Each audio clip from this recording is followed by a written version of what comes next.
Hey guys, and we are live. What's up, everybody? We've got a kind of daily roundup that we're going to be doing for Wimbledon throughout the event, where we're talking about different results from every single day. And these are going to be very much chat based. So whatever you guys kind of feed us, like different questions. We can have a bit of a Q&A and talk about different matches that have been going on and matches that are going on, and we can talk all things Wimbledon. But what's up, everybody joining in? This isn't a regular play-by-play stream. We will not be able to do play-by-play streams during Wimbledon. It's not going to be something we're going to be able to do, but we will be doing these anyway with matches going on, talking about different matches that have happened throughout the day. So how's everybody doing? So okay, I see more people joining in. For anybody who just missed what I just said, basically, we are just talking about different results and matches that have been going on throughout the day. We won't be able to be doing play-by-play streams, so that's what we are doing. What's up, everybody? Oh my God, it's happening! Wimbledon has started. It's basically my thoughts. I am excited. This is my favorite tennis tournament of the year. It's one of my favorite sporting events that happens. My favorite, really. So I love it. I love that's going on. And this one is fun because I have no idea what's going to happen. I've been doing draw predictions and draw previews for Wimbledon. I have no clue what's going to happen on either side. So that makes it more fun. Because Serena and Venus aren't playing for the first time since 1970. Since 1996, I think. The big three were dominant for the last 20 years. Big three, big four, dominant for like 20 years. Both of those things just are not the case this year. It feels like a different Wimbledon. This Wimbledon does not feel like any Wimbledon that I've really. So I'm excited. How are you guys doing? Let me know in the chat. Some big results that we've had today. Frances Tiafoe upset Matteo Arnaldi. I kind of thought Matteo Arnaldi was the favorite there, to be completely honest. Because Tiafoe hasn't really been in form. Arnaldi's been playing well on all of the surfaces. He's underrated. But my thing is, Tiafoe, amazing. Came back from 2 sets to love down. I was excited for the American guys coming into this tournament, whether it's Korda or Fritz or Tommy Paul or Christopher Eubanks, but I wasn't sure about Tiafoe, even though I like Tiafoe on grass. But that's a good win for him, so I'm happy to see it. What's up, Joe? How's it going?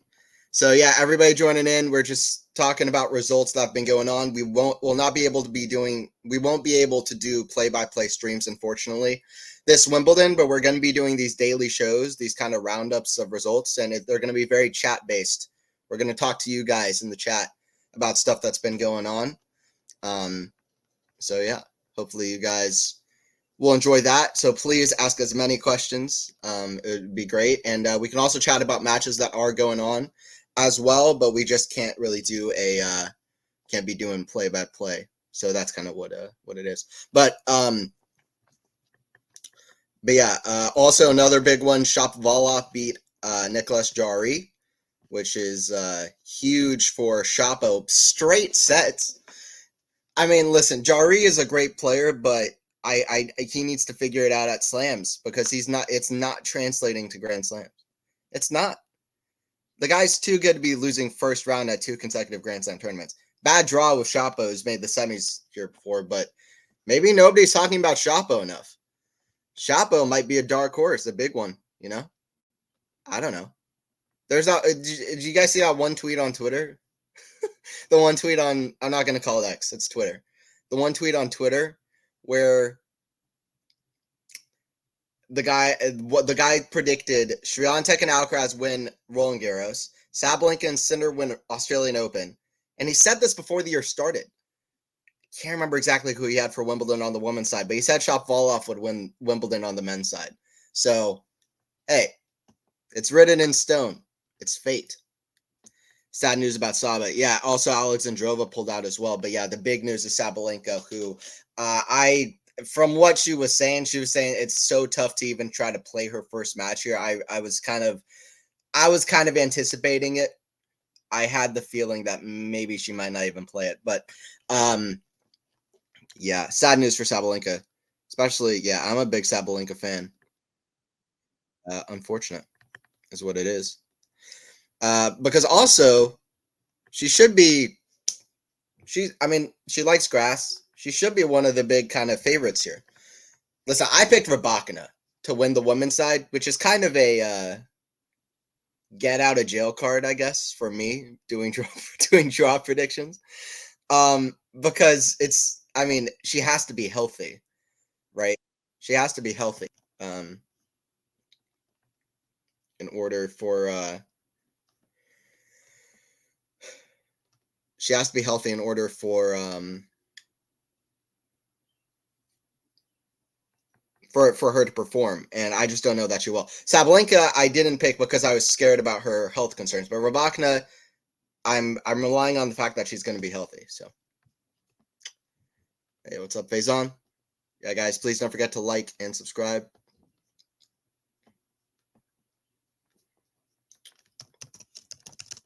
Yeah, Osaka is currently playing as well, as you can see on the scoreboard there.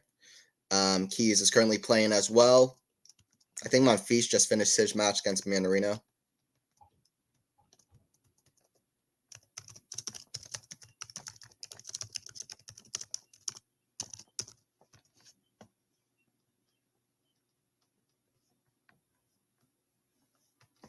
Yeah, absolutely. All the questions, whatever you guys have, like, listen, genuinely, like, I will not.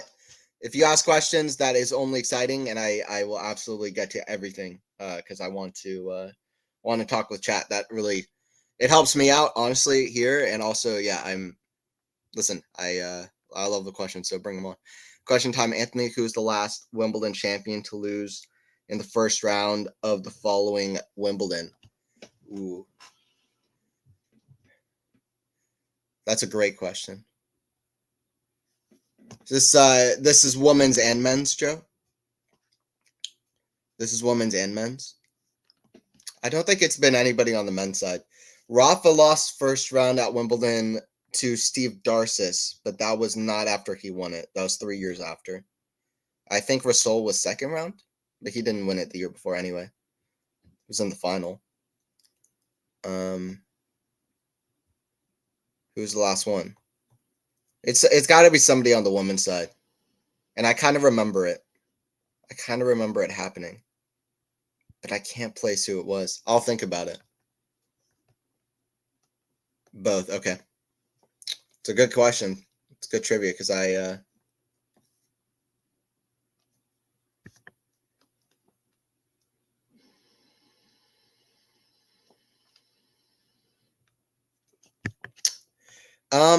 let me think. I don't know.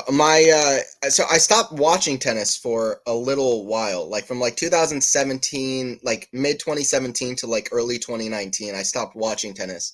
I feel like maybe it's somebody who was peaking around that era that maybe lost the first round before.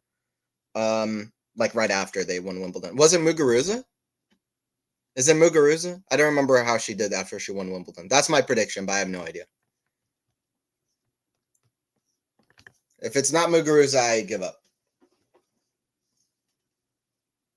I don't remember how Barty did, but I don't think Barty was very consistent at slams. Anyway, I'm excited. Wimbledon's among us. It's among us. Rude beat Bolt in 3 sets. That's another result that happened. Casper doesn't really love grass. I'm glad that he. I mean, at least he's competing to the point where he can straight set an Aussie. Who, Bolt is a good grass player, and it's good to see him get that comfortable of a win. Borna Choric got the win over Melageni Alves in 3 sets as well. Shane got the win over Garin, who's been a Wimbledon quarterfinalist. Watch out for Shane. That guy's got a forehand for days. First time I watched him play, I was like, man, this guy can rock a forehand. And I watched him live at the Atlanta Open last year. Yeah, absolutely same thing. His forehands can be great. Struff got the win over Morozov in 4 sets. They were both dark horses for me, so that's a good win for Struff in 4 sets, close 4 sets. Fognini still killing it at 37 years old, I believe, 36, 37. Got the win over Luka Van Osh. Dimitrov also got the win over Lajovic, 2 one-handers. Little clues in the 90s. Okay. In the 90s. No idea. No idea. In the 90s? Is it Hingis? Is it Hingis? That's my guess. I don't know. How did Hingis do after she won Wimbledon? That's probably a terrible guess. I don't think it's Venus, is it?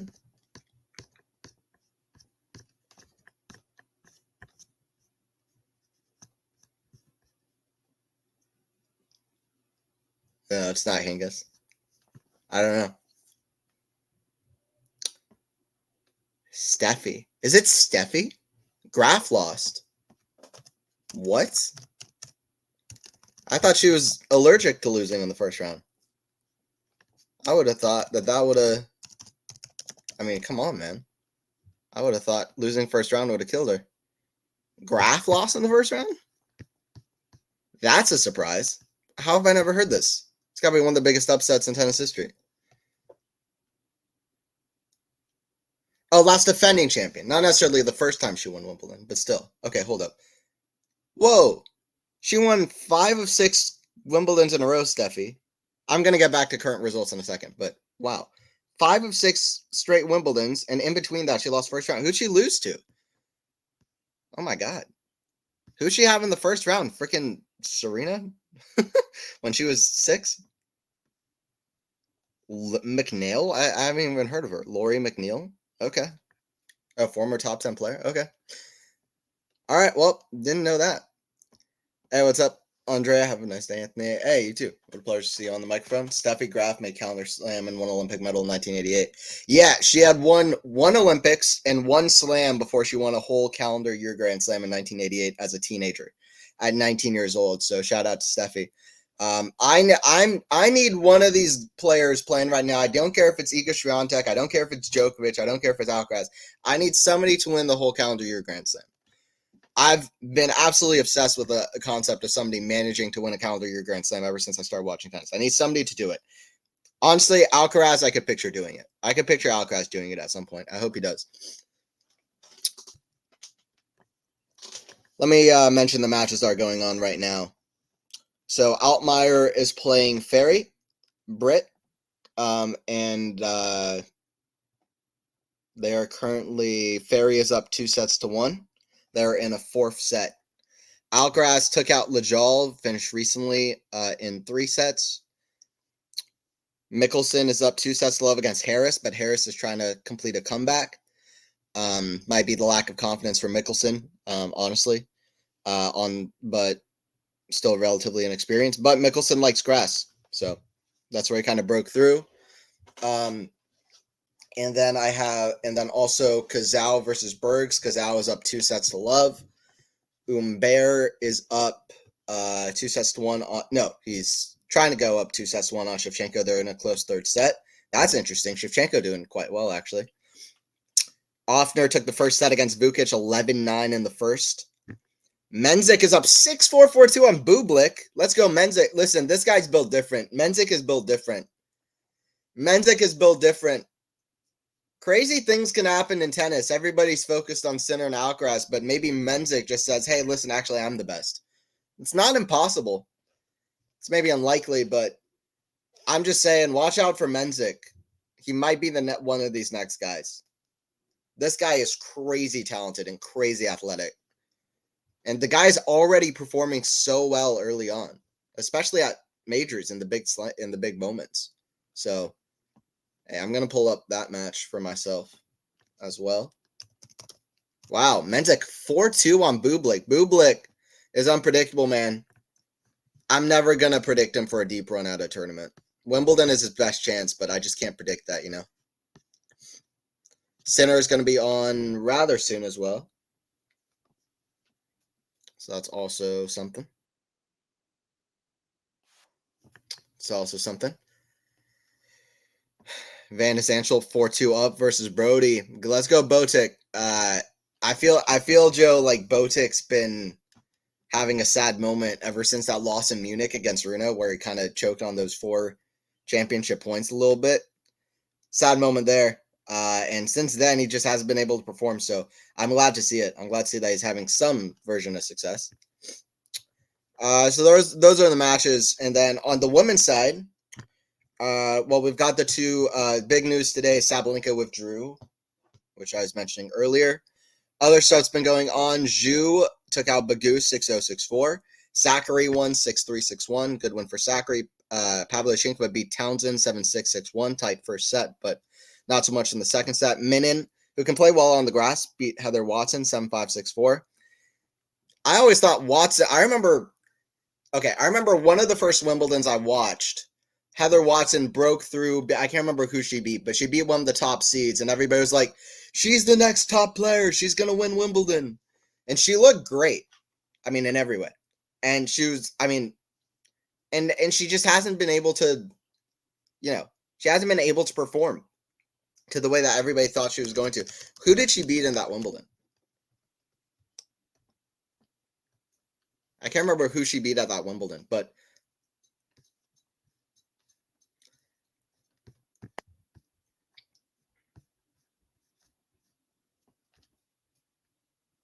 she beat somebody really good. Maybe it was 2012. It might have been 2012. Let me see if I can find it. But she beat somebody really good at Wimbledon, and everybody was saying, oh, she's the next person up. Okay, it wasn't 2012. When was it? Pretty sure I'm not making this up.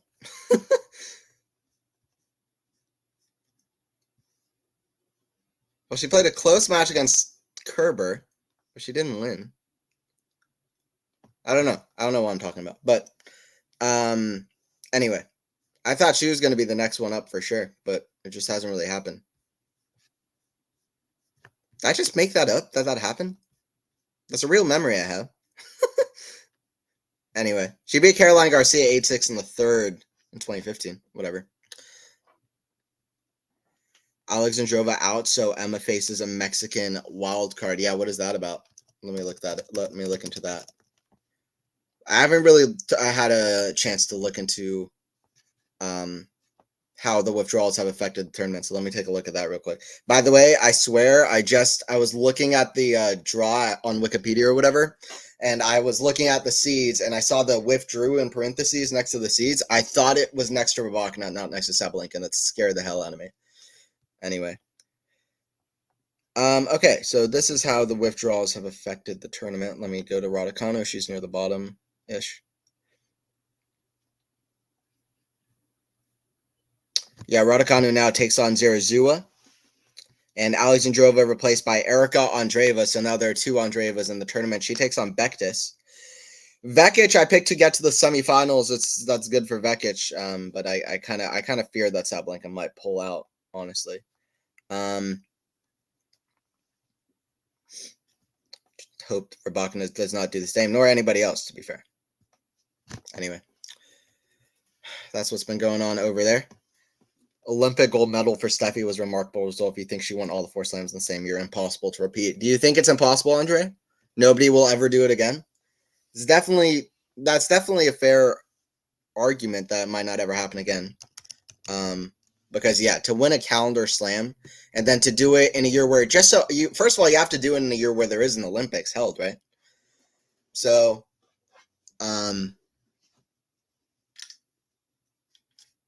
yeah, I don't know.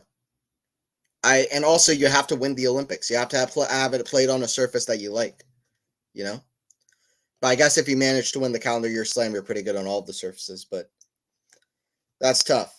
That's tough. It's tough to repeat. I don't know. I don't know if I think that it will happen again or not.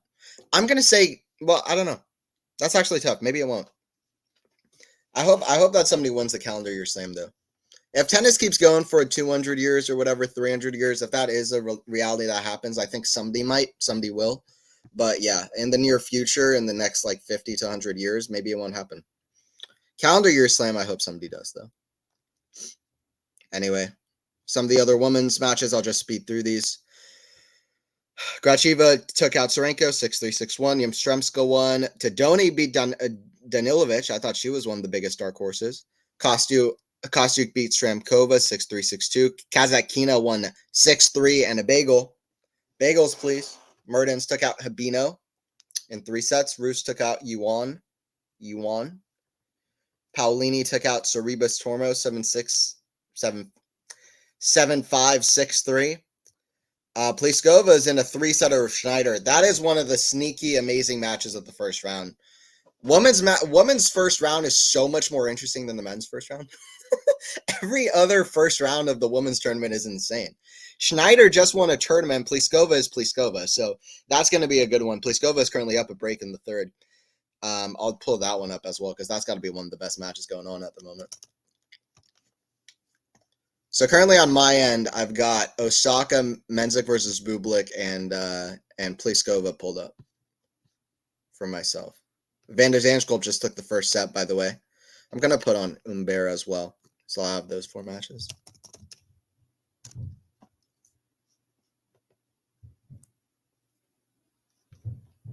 This is fun. Wimbledon stuff. Oh, Raducanu is about to start against Zarazua as well. Vekic is down 4-1. Oh, no. And thus it happens. Okay, so I'm going to go over my draws as well and what I picked. No. Oh, my God. And thus it begins. It's impossible to predict tennis. So basically why I freaked out like that is I picked Vekic to get to the semis. I didn't think I would. But that draw is wide open on that side. Especially since I did think that Sabalenka was likely going to pull out or at least not be able to play anywhere near her best. And thus it begins. Anyway, we'll see if she can come back. She definitely can.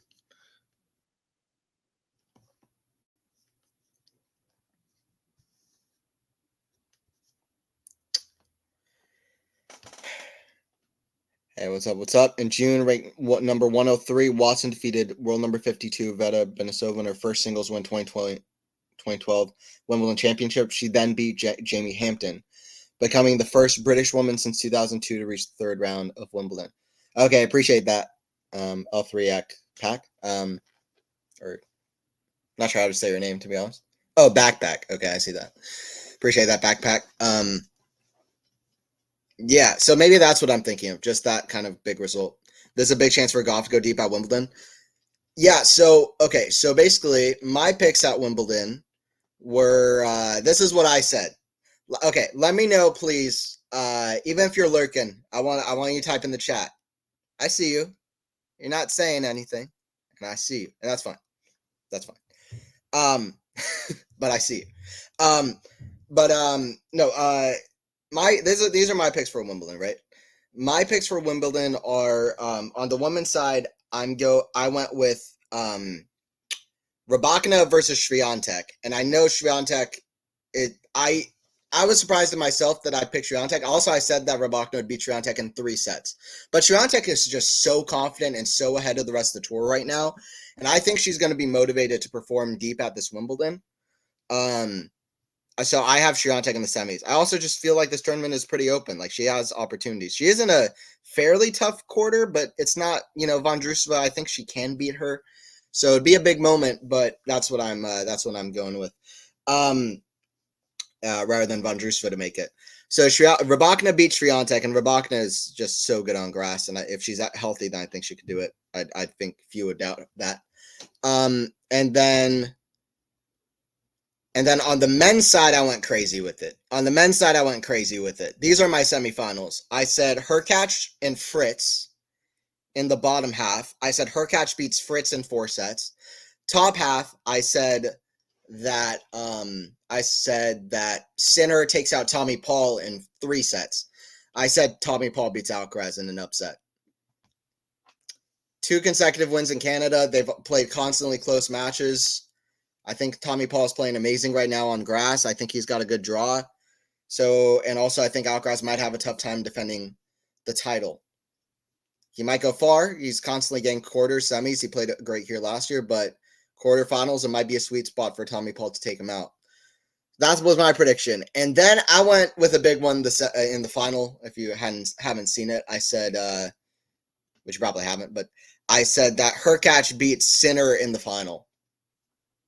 I said Hurkacz beats Sinner in the final. Now, was I confident picking that? No.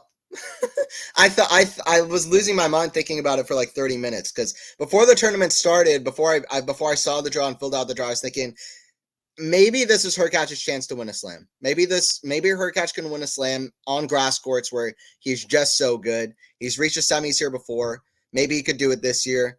It doesn't feel as dominated by a few players like it has been in the past. Maybe he could do it. And then I filled out the draw and I had Sinner in the final. I was thinking, is Hurkacz capable of this? Well, obviously I decided on yes, so that was my pick.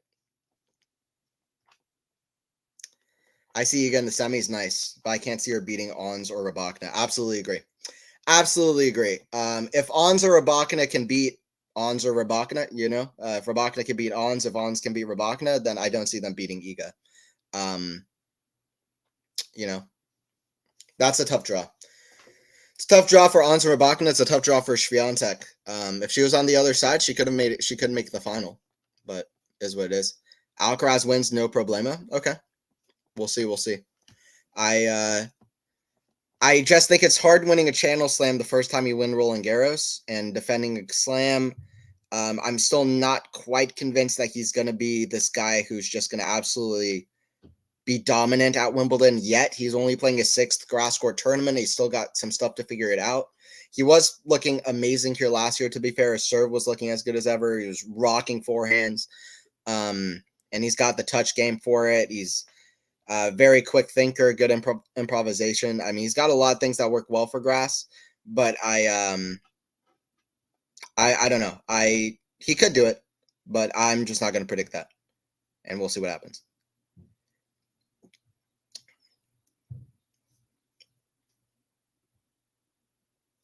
It's a great rally there from Pari and Osaka. They are at 1-1 in that third set. As Osaka is playing some great, some defense. That's not really what she wants to be playing. So. Bublik, by the way, came back in that second set against Menzik. They're now at 5-5 in the second set. Keep an eye on that one. Keep an eye on that one. By the way, guys, you got to get out your, what is it? Strawberries. Wait. I don't want to say it wrong. Wait, hold up. One sec. Let me look up, make sure I don't mess it up. Yeah, you guys better get out your strawberries and cream because it's the Wimbledon tradition. It's the Wimbledon way. It's the Wimbledon way. Let me know your champions, who you guys predict in the chat. Let me know who you guys predict in the chat to win this tournament. By the way, 7-2 in the third set breaker. All right, guys, I'm going to be right back in a moment. Let me know, though, who you guys think is going to win the tournament, and then I will read your answers in the chat when I come back. I'll be back in 1 second.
Pliskova and Schneider are absolutely in a big contest on in that third set. Did I get through all the results?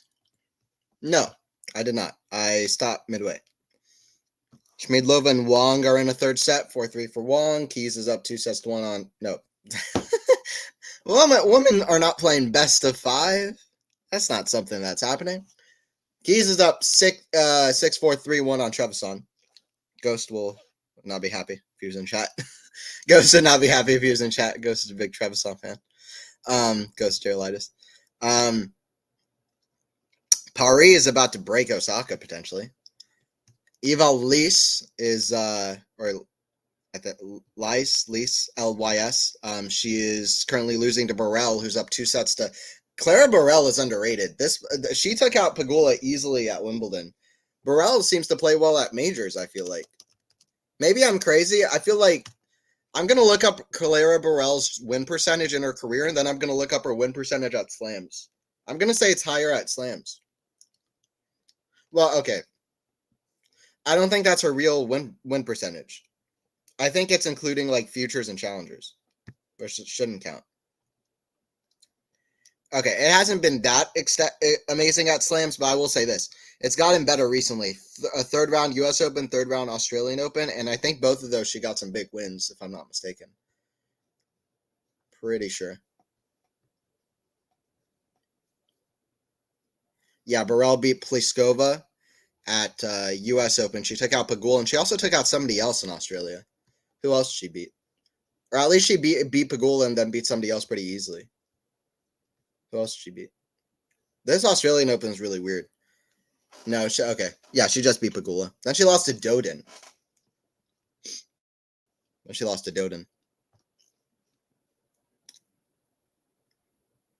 Yeah, what are you thinking, Joe, for the women's side? Who's winning the women's side? Are you backing Coco? Need Bergs to win this third set? All right, back. Let me see. Let me see what's going on. Been looking at the women's scores. There's so many scores to follow. Honestly. Yeah, Berg's up 4-0 in the tiebreaker against Kazao. He could come back. He's the guy who took out Tabilo, I think, at the French in the first round.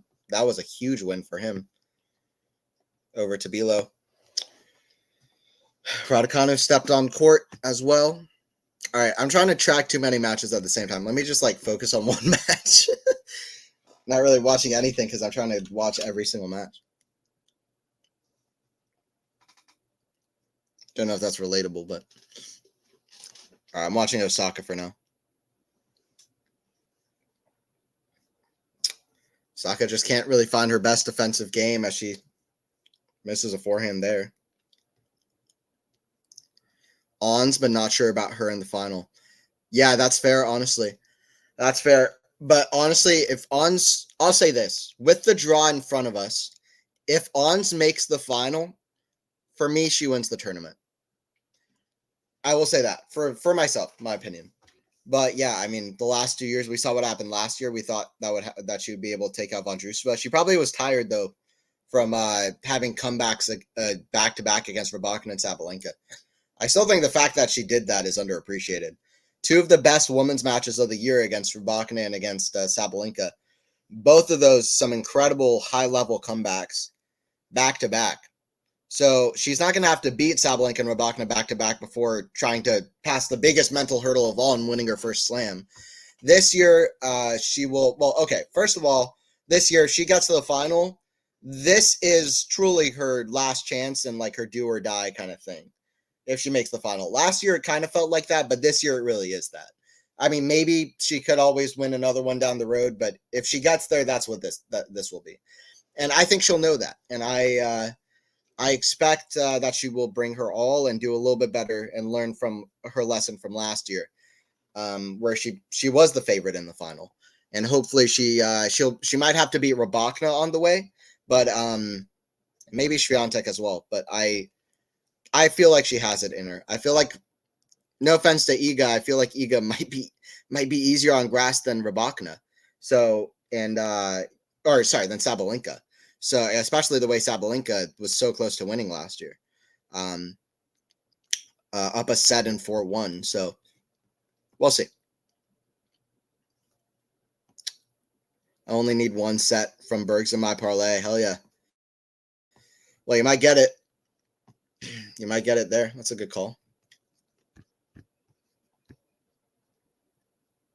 Menzek and Bublik are in a tiebreak.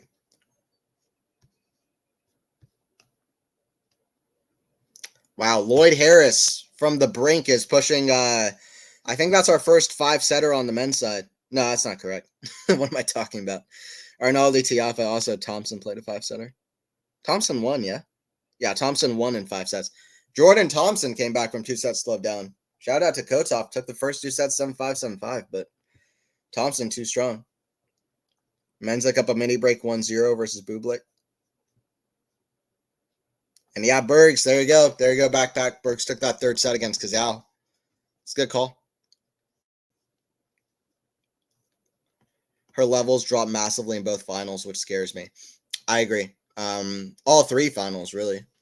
Against Swiatek at the U.S. Open, too. For whatever reason, all those finals, she just really dropped her level. I mean, first set in 2022 wasn't that bad, but yeah, level massively dropped. Last year, I will say I can kind of find an excuse if I want to find one, which is how tough her quarters and semifinals were. But still, it wasn't good enough for Mons. So, yeah, we'll see what happens. But I think Rybakina I think maybe the winner of Rybakina versus Ons wins the tournament. I haven't really thought about it in that way, but yeah, I kind of don't think Gauff is going to win Wimbledon. I don't think Gauff is going to win Wimbledon. That might age poorly, but I just don't really think she will. Maybe in the future. This year, I just don't feel it. I say that as somebody who picked her to get to the final, but I don't see her winning the tournament. I just don't really feel that right now. I think the winner of Rybakina versus Jabeur wins the tournament, if we get that. Haven't really thought about it in those terms, but no, I wouldn't quite say that, because I guess Swiatek, in some crazy circumstance, could win the tournament. I can imagine that. And I'm not one of these Swiatek is going to win 3 Wimbledons and whatever. I don't necessarily know that that's going to be the case. I'm a little bit more concerned about Swiatek when it comes to grass courts, especially right now, maybe down the road. But I could at least imagine that happening. Also, I guess Vondrousova, people kind of underrate her. You never really know. So I'm not going to go that far. But I think that very likely the winner of Ons and Rybakina wins the tournament. I'll say that. Not definite, but at least it's like somewhat likely. Can you see Lajal becoming a top 32 player in the future? I haven't seen him play. I haven't been up that long. I wasn't watching the Alcaraz match, to be honest. I haven't seen Lajal play in general. So I can't really answer that question. Which, as you know, is pretty rare for me. I usually know a lot of the players, but I wasn't really watching that one.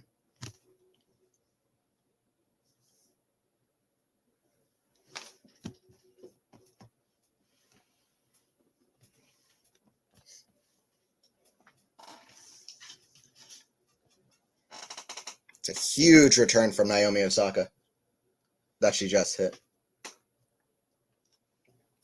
Gets to 1530. She's trying to break for a 3-3.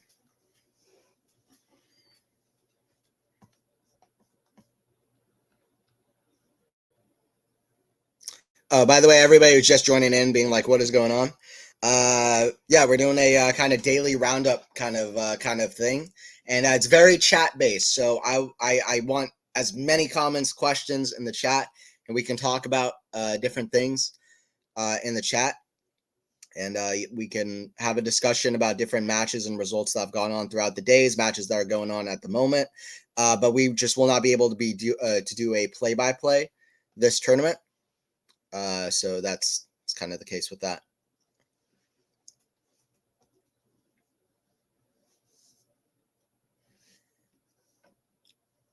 Wow, Osaka breaks with some offensive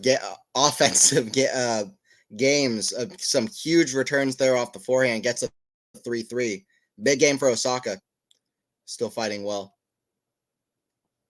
Wow, Menzek against Bublik up at 5-2. I'm very high on this Menzek kid. People are talking about Menzek and Fonseca that week. My eyes were on Menzek. Menzek is the real deal, man. Bublik, you should be disappointed because I don't know. He should back himself at Wimbledon. He was so close to taking out Rublev last year in that epic match. That was a crazy match. 2-set-to-love comeback, nearly completed. Rublev with that crazy dive. That was one of the matches of the year. That was one of my personal favorite moments of the year. And I saw it live. I was very happy I did. Not live there, but that would have been crazy. Wow, Menzik with a 2-set-to-love lead over Bublik. I don't think I don't know. I don't think he's going to lose this lead. Let's see. Bublik could win a set, maybe two. But I kind of don't think so. I think Menzik will win it. Monfils and Stanthrough, yeah, it's going to be a great second round, huh? I saw that as soon as the draw came out that's a potential second round. Hell yeah.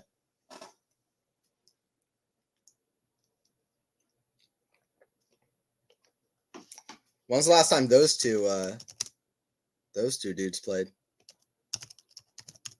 When's the last time those two dudes played? Monfils, Wawrinka. These challenges that the ATP Tour do are so weird. Their names are so weird. I just look at Monfils, Wawrinka. I see an ATP Tour video says time travel challenge. Okay. Head-to-head Monfils, Wawrinka. 3-3. 3-3 for Monfils and Wawrinka. Okay. Very close. Very, very close. When's the last time they played? Last time they played 2019, which Monfils won. That makes sense because that's after Wawrinka's prime. But even the fact that 2007 to 2017, well, okay, Monfils was a higher ranked player in 2009, 2010. That's when he got those victories. Wawrinka won in straight sets in Australia and Roland Garros in 2011, 2017. Yeah, I don't know. That's a good win for Wawrinka in 2011 because that was still not really when. I mean, he started to go up a level in like late 2010 to like early 2013 or to 2013-ish. But it's a good win for Wawrinka in straight sets over Monfils anyway in 2011. 2017 Roland Garros, he was definitely the favorite. Still good to get done in straight sets because Monfils can play well at Roland Garros. Yeah, interesting.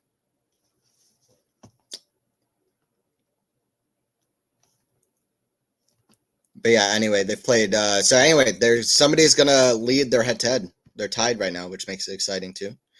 And 5 years after their last match in Rotterdam, when they played the final in Rotterdam, when they had those nice Instagram bios and nice on-court, moments during the trophy celebration. I remember that. That was the only time they've played a semifinal or a final. The 3 matches they played before that were round of 16s, round of 32s. They played a quarterfinal in Tokyo also in 2009. Anyway. Will be good to see those two legends play again.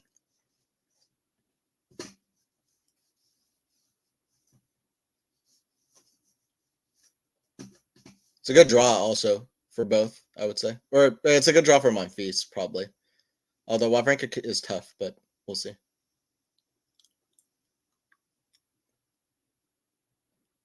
Once again, if you guys have any questions, please ask away in the chat.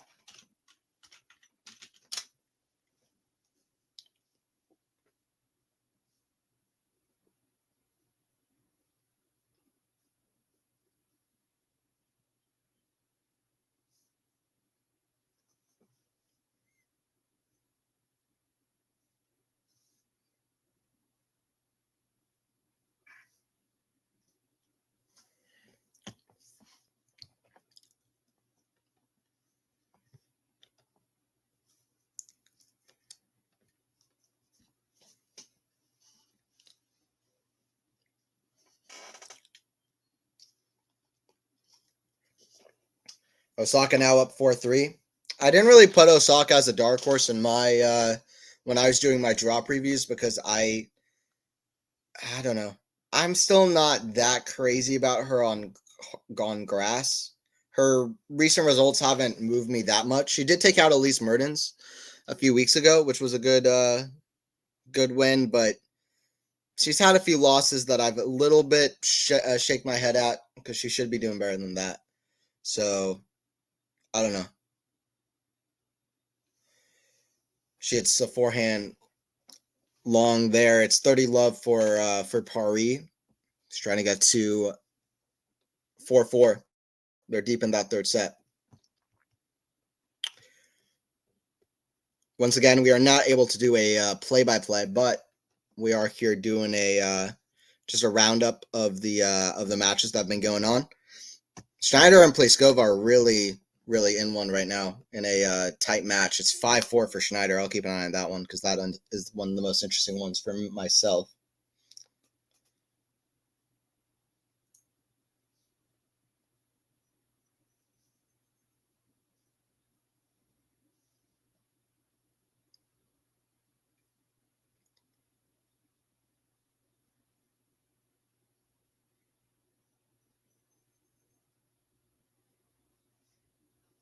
When is Sinner play?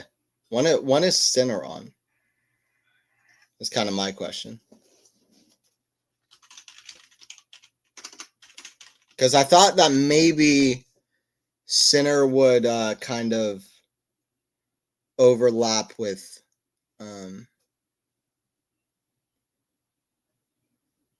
me doing this stream. I don't know how long I'll be streaming for, but I'll see how long I can go. Okay, so he's on after Keys and Trevisan. So those two are currently playing.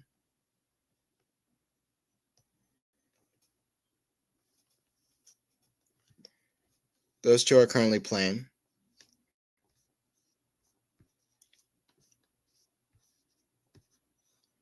So yeah, Keys took the first set, and they're currently in a tight second set. So yeah, we'll see how long that one goes. Oh no, Emma. Sinner is after Emma.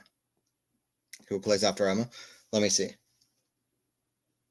No, after Emma, Gauff and Gauff versus Dolehide. Gauff versus Dolehide after Raducanu. So what's going on with that? Sinner on after Keys versus Trevisan.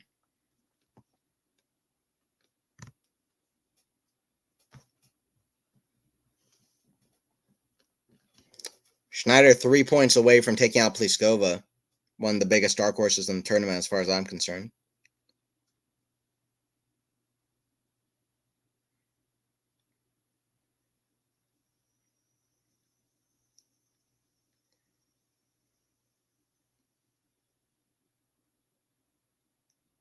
Oh, and absolutely unbelievably good rally from Pliskova and Schneider. Pliskova looking down the barrel of the gun. And Schneider hit some incredible lefty forehand, incredible lefty forehand down the line.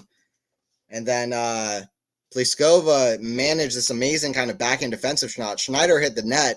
Pliskova hit a great drop shot off of it, and it stayed too low. And Schneider can do anything about it. These are two of the bigger dark horses on grass in the tournament, in my opinion. So I'm definitely having an eye on this, on the Schneider contest.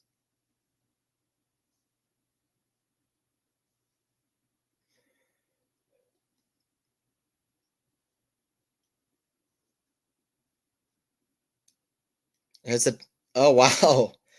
Oh, the luck of Schneider. She just hit the tape again. Just hit the net court again.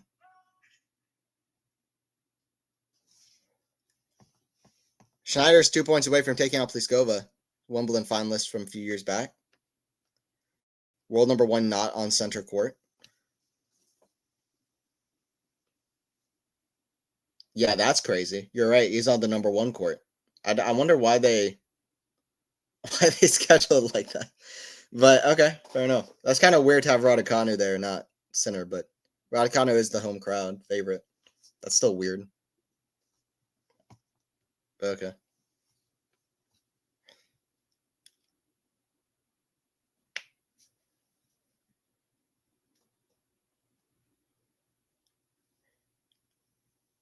Osaka currently trying to serve her way out of trouble at 4-4.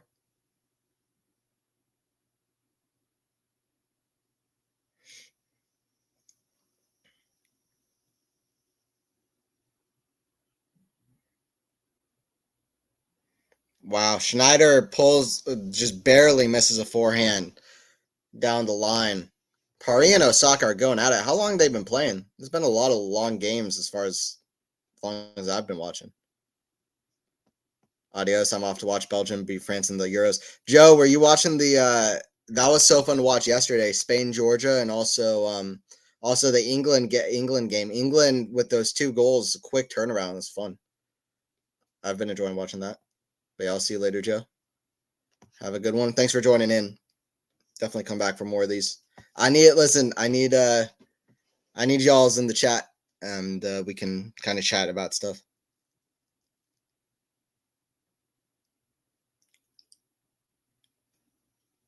Wow, Pari with a break point here as Osaka with an unforced error. Schneider, by the way, with a match point to take out Pliskova. And then, yeah, sorry if you guys aren't interested as much in the Pliskova match. I'll probably move on to Raducanu as the bigger watch for it to focus on. Match is going on right now. But, yeah, what else? These have been the scores throughout the day so far. Tommy Paul will be on later. Sinner will be on later. Shelton will be on later. Kerstay will be on later. Mir Andreeva will be on later. Gauff will be on later. Navarro, Andreescu will be on later. And yeah, Alcaraz getting through in 3 sets is the result that's already kind of gone down. Gonna see if I can find highlights for that since I missed it. Pari with another break point here. Osaka serving her way out of trouble. Doing well there.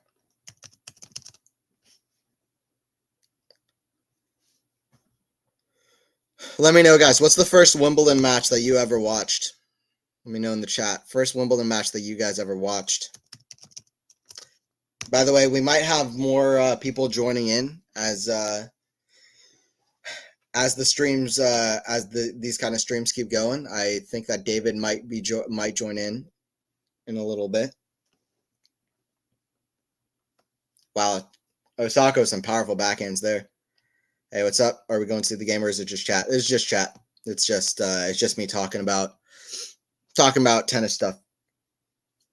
And yeah, this is just watching matches going on and mostly talking about results that have happened throughout the day, stuff like that. Yeah, this is just chat.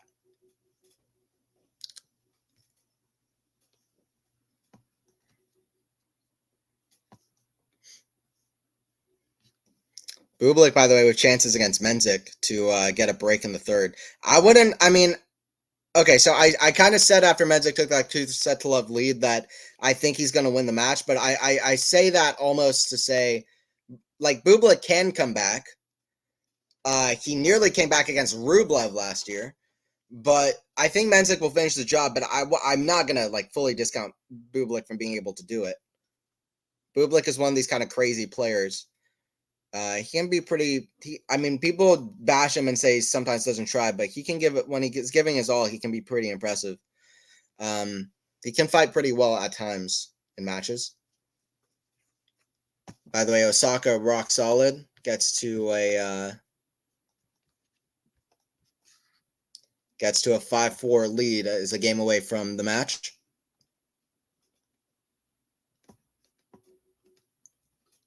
Yep, no problem.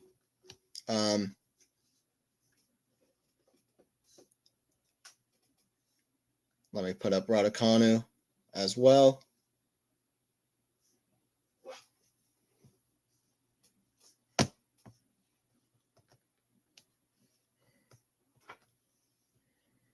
Pliskova and Schneider are in long deuce games. Pliskova doing well to hang on.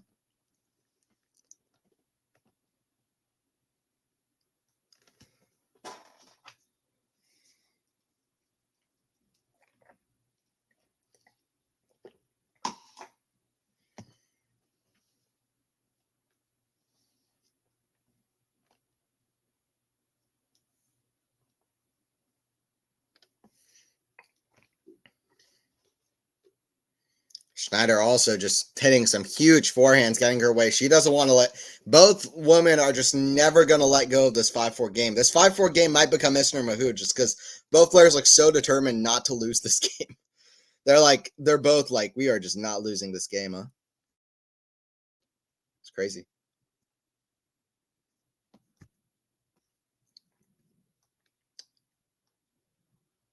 All right, let me pull up Raducanu's.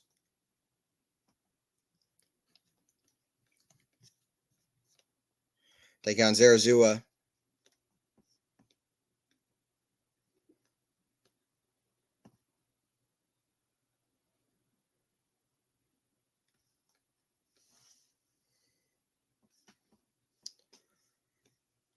Osaka 3 points away from her win. Osaka had a great match against Swiatek at the French,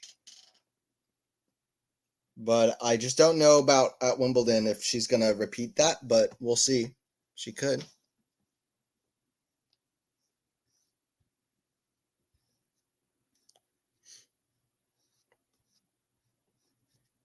By the way, nobody's really paying attention to Gael Monfils on the men's side, but I kind of think people are not paying enough attention to Gael because I don't see why he can't do that well on grass.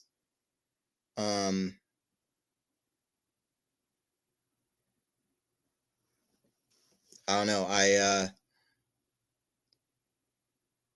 think he's playing better tennis good enough that he could be a real problem to most players. By the way, Pliskova did get through that 5-4 game, so it's 5-5 in the third. That is a crazy match going on right now. Sneaky good match between Schneider and Pliskova.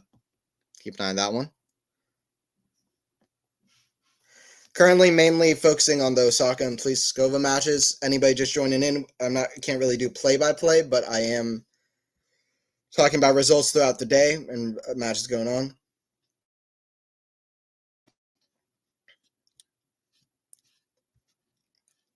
Sakkari with a win earlier. Tiafoe with a great win against Arnaldi looking down the barrel earlier. I hope Tiafoe can figure it out, man. When he won Stuttgart and got to the top 10, I was like, man, Tiafoe has really impressed me. He is a level beyond what I thought he was as a player for the last, say, 2 years. But since then, he's kind of dropped off. He's dropped off since winning that grass court title in Stuttgart. People said it was after his quarterfinal at the U.S. Open. I don't buy that. I mean, the guy won 4 good matches at the U.S. Open in a great draw. But even his match at Wimbledon against Dimitrov was weird. He was looking out of it before U.S. Open to me. He lost to Raonic in Canada. Like, there's no way it was at the U.S. Open where his struggles began. It was pretty much at Wimbledon, right after Stuttgart. Anyway, Stuttgart, he had this tight win against Struff. Osaka with a match point against Paris.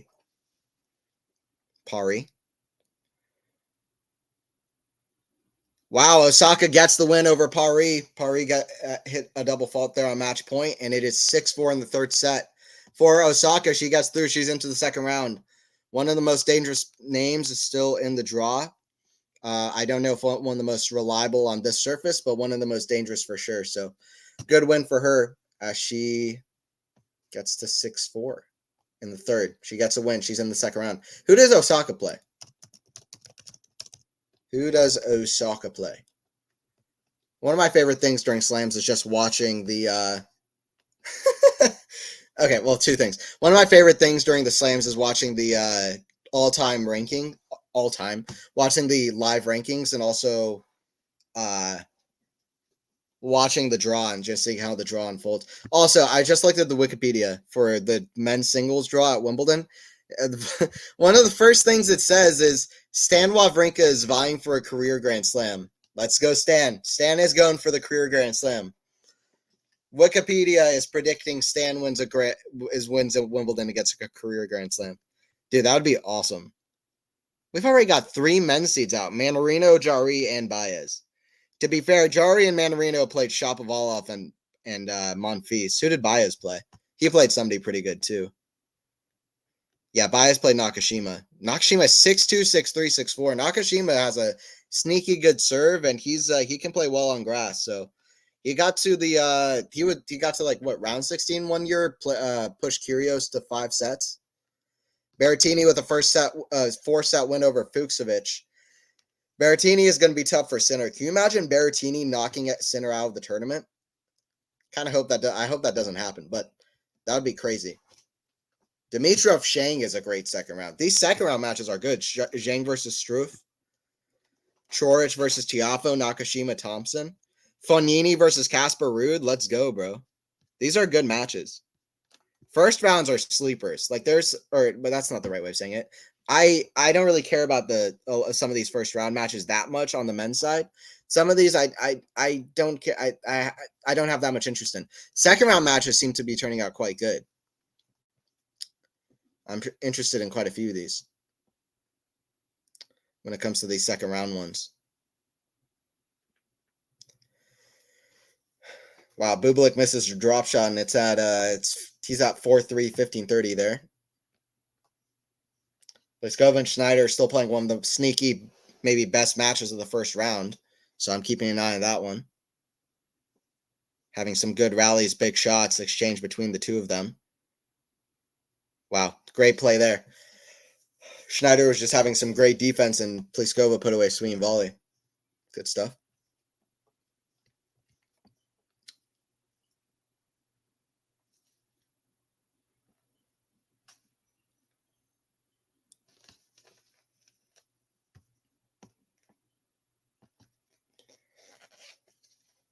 Yeah, it's fun doing draw predictions. I've done some I did draw predictions for both the men's and the women's. It's fun doing draw predictions. At times, it can kind of get in the way of the watching experience in some way, because you're like, oh man, I hope the person that I picked wins. I hope the person that I picked wins, even if they're not your favorite player, which is so crazy. I mean, some people do draws picking their favorite players. I try not to do that, and I succeed. I don't do that. I don't do draws. I can happily say that when I do predictions, they have nothing to do with who my favorites are. Or maybe psychologically, I'd say probably 99%, nothing to do with who my favorites are. If I think my least favorite player, I don't really share who my least favorite players are that much, but if my least favorite player is a player who I think is going to win the tournament, I'm picking them to win the tournament. But anyway, that being said, if I'm watching a tournament, just realistically, if I'm watching a tournament and a player who I chose to win the title is playing and he's playing my favorite player, part of me is thinking like, oh, it's okay if my favorite player loses because at least I chose the other guy. And that's not a great watching experience because you want to be like, oh, let's go, my favorite team, the person you're passionate for. And then on the other way, you're like, well, okay, it's okay if he loses. That doesn't make for a great watching experience, does it? So it's a little bit dangerous, but also it adds a little bit of extra fun to it. Raducanu, by the way, down 2 break points, which is going on at the moment. Schneider with a match point against Pliskova.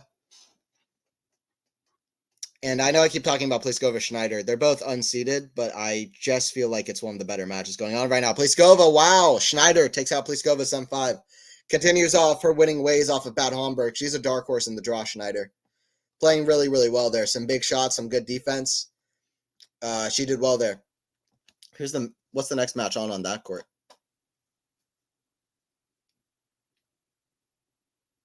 I don't even know what court that is. Where is that? So confused right now. Oh, okay. Court 14. Griekspoor versus Galan is up next. Griekspoor is interesting. Griekspoor could do well. He won a grass title last year. Okay.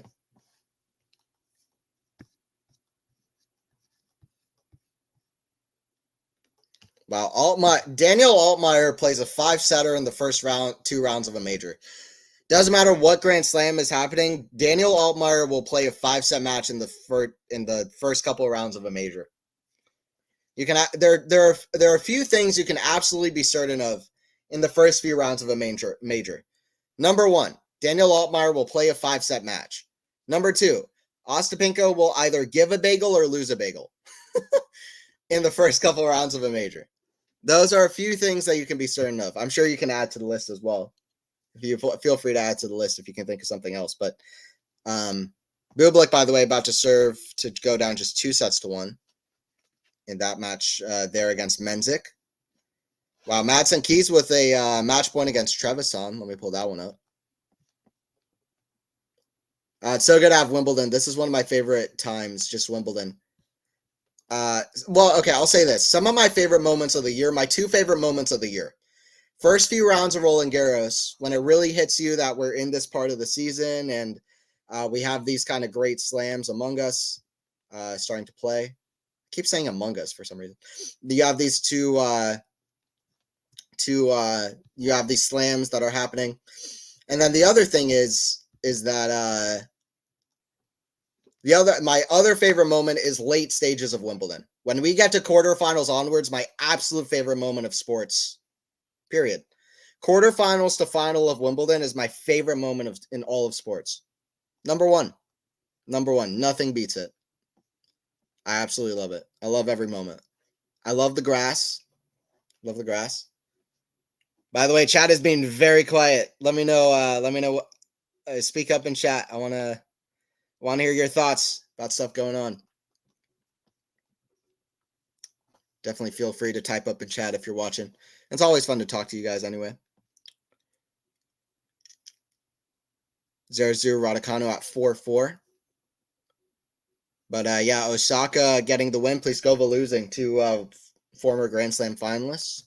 Vekic trying to save my draw. She's up 5-2 in the second set against Wang.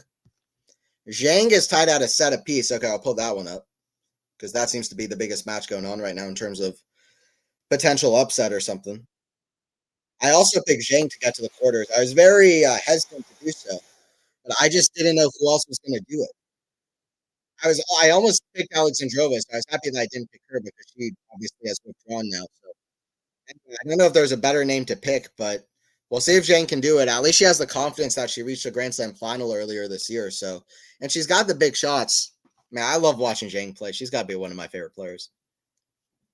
Absolutely. She's such a good athlete, such a big talent. Yeah, I'm going to focus on the Zhang match for the moment being.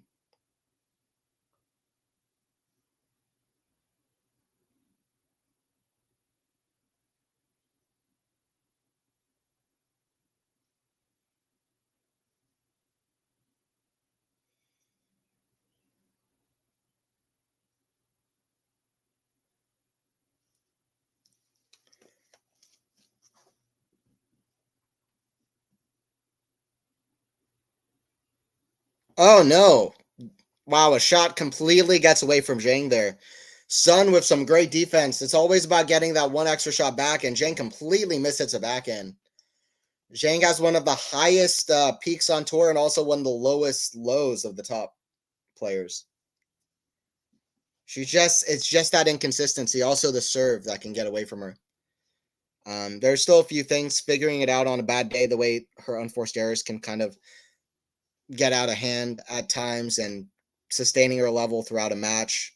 And the serve is just at about 40 or 50% of where she wants it to be still.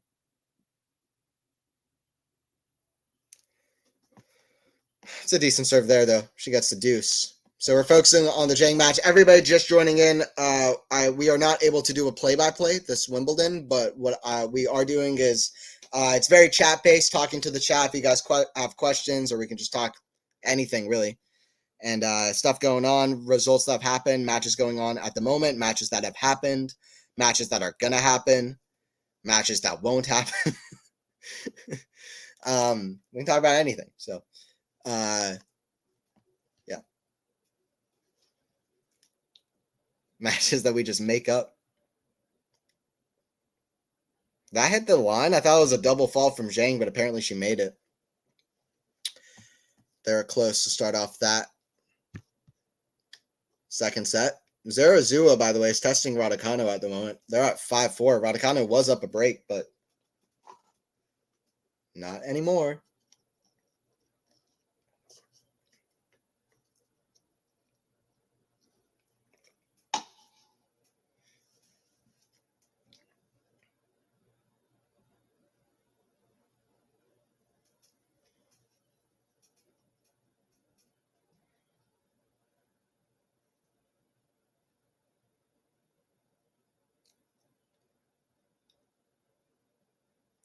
Zhang gets to 2-2, by the way, in that third set.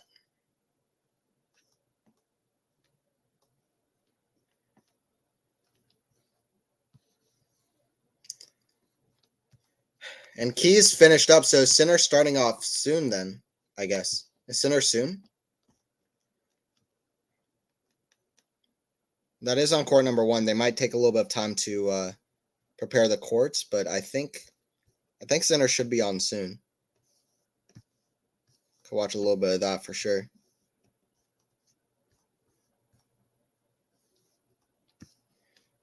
Botic, Van Zanschkolp, and Liam Brody are at a set apiece. Humbert and Shevchenko are still playing a very close match. They're almost in a 4-set tiebreak. Bublik did take the 3rd set against Menzik. There's a few things going on. But none of the, outside of Vekic, there's nobody that I picked to go far that's really in trouble yet, which I enjoy. Well, okay, I'll say Zhang as well. Zhang and Vekic are kind of in trouble. Quarterfinalists and semifinals in my draws that I picked. But let's see.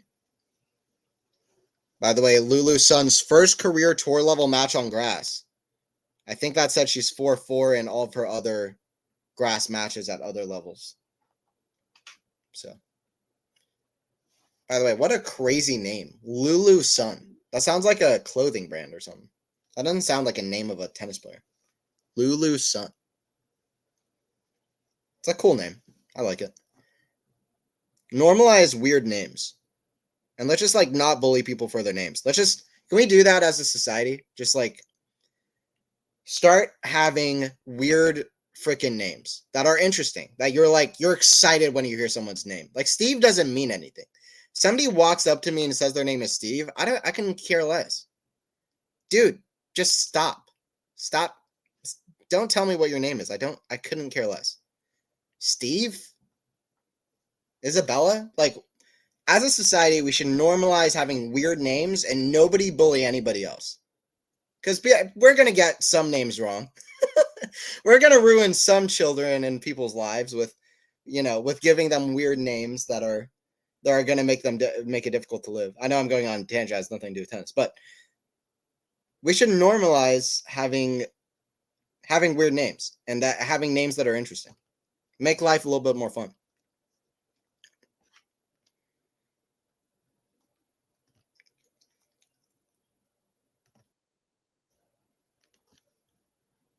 Anyway.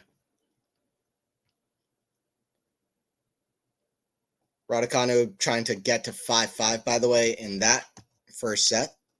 Zhang still in a very close set here. Let me pull up Humbert. I also think Sinner is going to start soon, if I'm not mistaken. So that should be good.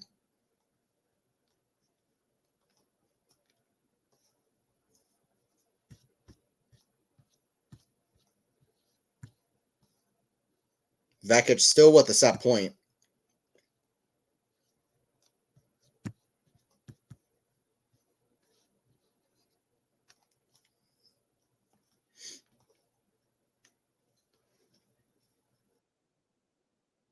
Shevchenko and Bear has turned out to be a very good match. Shevchenko is so random, dude. Shevchenko is the most random player on tour. It used to be Cameron Norrie. He's passed the baton to Alexander Shevchenko. Cameron, okay, I'm the only person on tennis YouTube that is going to be saying this, and maybe it doesn't even make any sense, but Cameron Norrie has passed on the baton to Alexander Shevchenko being like the most random player. Does that make any sense?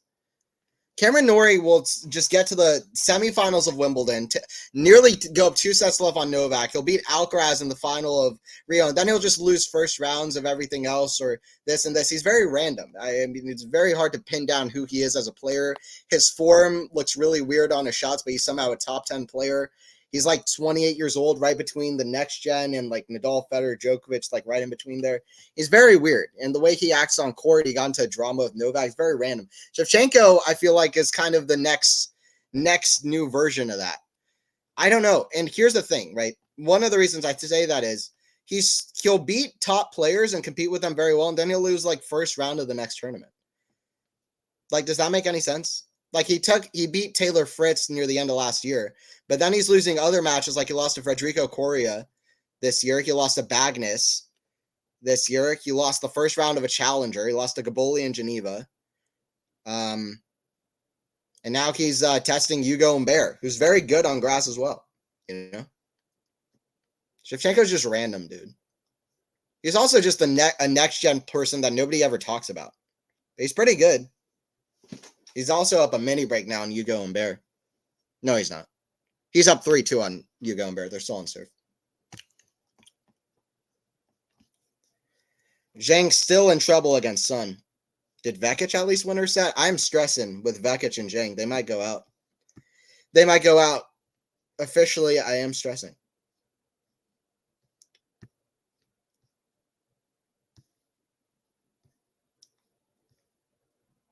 Yeah, Vekic took that second set against Wang. She's now up love 15. Stop the count. Stop the count. She's up love 15 in the third set. Stop the count. She already has that third set. Zhang doing pretty decent on her serve, actually. At least on the few. Oh, wow.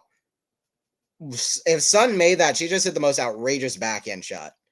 That's not going to be on any shots of the day. It's probably not the shot of the day, but probably top 10 shots of the day. And that's not going to be anywhere, but that was an outrageous shot that Sun just hit. Zhang just did a challenge and it was like this in. It was like, it wasn't even close.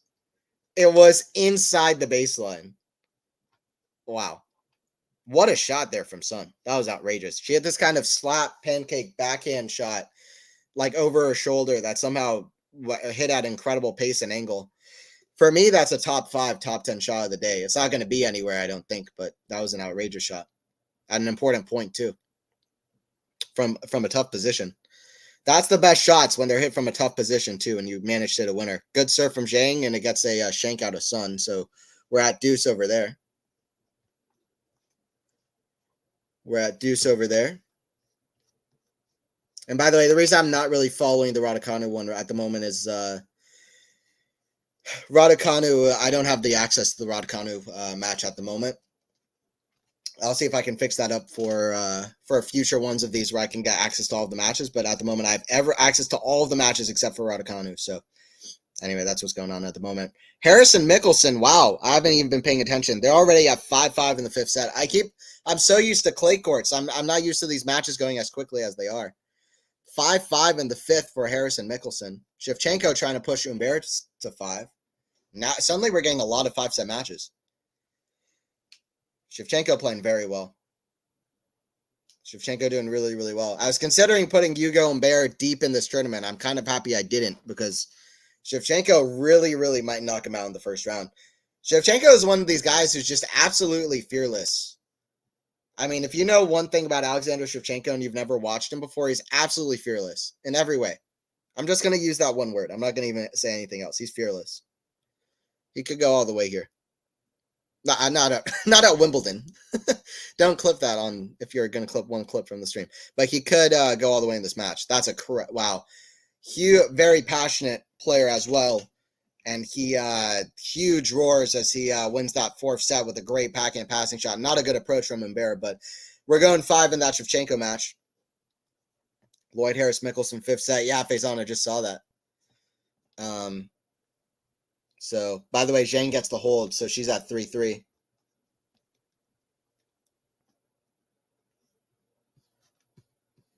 Faison, this is so weird doing the stream and not being able to do the play-by-play.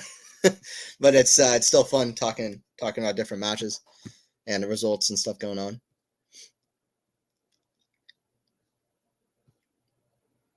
So weird. Yeah, Lloyd Harris might take out Mickelson. That's a good one. Is Lloyd Harris even good on grass? I don't really know. I don't know what I should even expect out of that match, to be honest. Lloyd Harris qualified into the tournament, so that's already good. Took out Vavasori, Grenier. I mean, those are pretty good players. And for qualifying, those are good players. Yeah, I mean, Lloyd Harris just won the Surbiton Trophy. I'm pretty sure that is on grass. Took out Vukic. That already means he's quite good.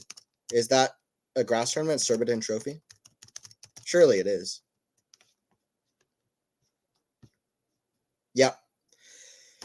So yeah, Lloyd Harris must be a tough one for Mickelson. I mean, what has Mickelson's results been like? I saw him get to like a quarterfinal or something recently. So that's a tough match. Harris about to come back from 2 sets love down. That's tough for Mickelson, man. Mickelson's had a few of those. What was he up like 6-0, 3-0 on Jordan Thompson at Acapulco or whatever? Los Cabos, I think. And then Jordan Thompson came back and won the tournament. It was like the round of 16. He was down 6-0, 3-0 versus Alex Michelsen, then won the whole tournament. That match is the absolute definition of just don't give up. Not just on a match, but listen, you're down 6-0, 3-0 to Alex Michelsen in Los Cabos, a 250 event, and you're like, you know what? I'm not just going to win this match. I'm going to win the tournament. I'm going to beat Casper Ruud. Almost said Casper Zverev. I'm going to beat Casper Ruud, and I'm going to beat Sasha Zverev, and I'm going to come back and win this whole tournament. It's pretty good. It's pretty impressive.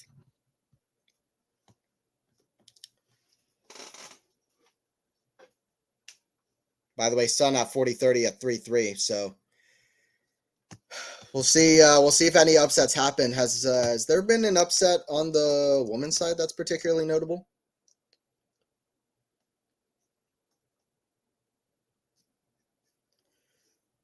Wow, no, Azarenka withdrew. Oh, I'm just seeing that news. Apparently, Azarenka withdrew. Victoria Azarenka withdrew. God dang it! Everyone is withdrawing. No, no, no. Oh wow, that came out an hour ago. I need to look at Twitter.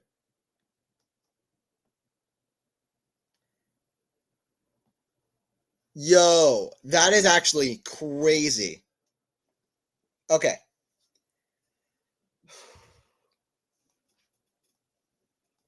So, okay, with Pliskova losing, with Sabalenka and Azarenka withdrawing, this means that now we will have a first-time Wimbledon semifinalist in the bottom half of the women's draw.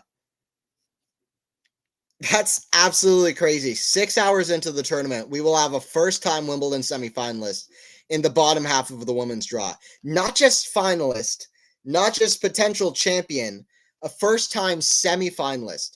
Never seen anything even close to that in my life. That bottom half I knew was crazy, but bro, first of all, freaking Vika, man. I feel so bad for it too. That sucks, honestly.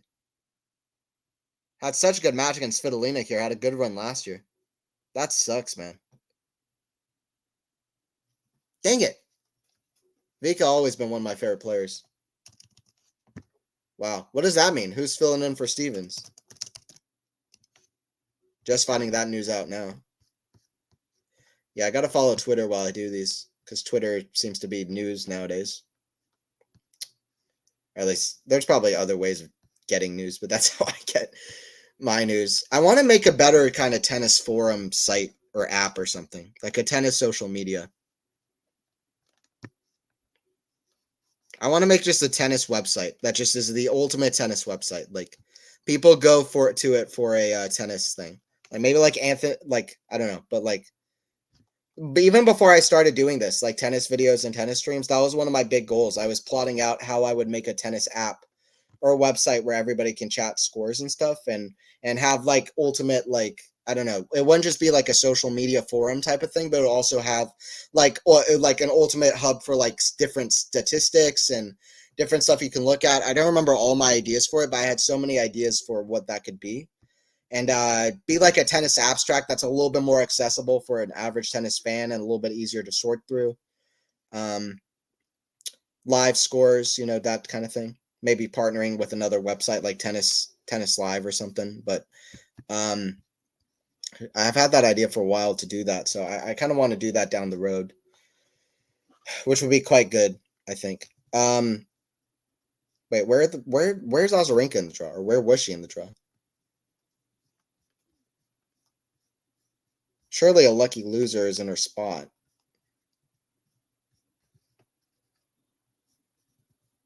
Need to find her. Okay, so Jacquemot, Jacquemot, will take on Stevens, and the winner will play Schneider. So that little section has opened up. That's a section with Osaka, Navarro, Schneider, Stevens. So it's still not that open, is it? But there's the chances for all of those players. We just asked the first question in the Carlos presser. Hey, let's go. We just got the first question in the Carlos Alcaraz press conference. That's awesome. It's so good having people out at the site. That's so good.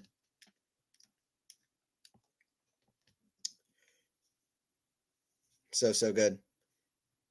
Faison, is Eliza there with the with QST, or is she out there with somebody else? You can text me as well, but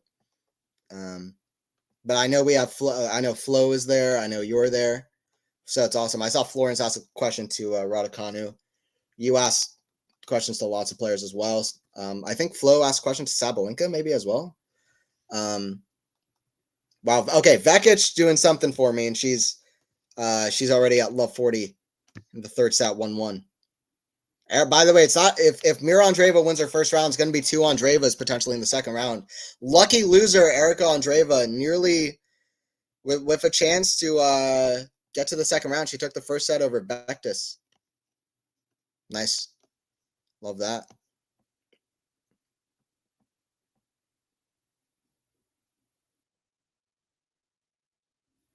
Wow, Alex Mickelson breaks Lloyd Harris, and they're in a fifth set tiebreaker. I think that's the first fifth set tiebreaker of the tournament. Keep an eye on that. I'm watching Zhang, and I'm also watching Harris versus Mickelson.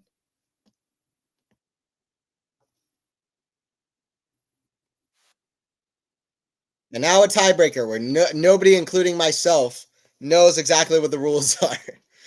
No, okay. So it's a 10-point tiebreaker, right? And yeah, okay. Let's go. 10-pointer between Harris and Mickelson. It would be so good to have Mickelson winning too. The more American men that can win, the more confidence the other men will have to win. I'm high on the American men coming into this tournament. I really am. I'm manifesting and I'm confident, and I'm not even worried about jinxing them. Well, now I just sound stupid, but but I listen. Korda did well this season. Paul won Queens. I'm hoping the American men can do something. I have hopes. I have high hopes. Maybe a little bit too optimistic. It's 1-1 for Harris, who gets a good ace down the line. Love 15 for Zhang. She's at 4-4.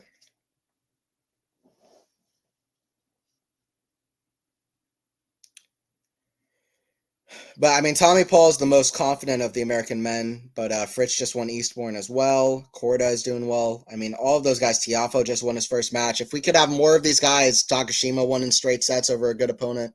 If we could have more and more of these guys just beat Baez, if we could have more and more of these guys just having good success, it's going to make the other players more confident too. So.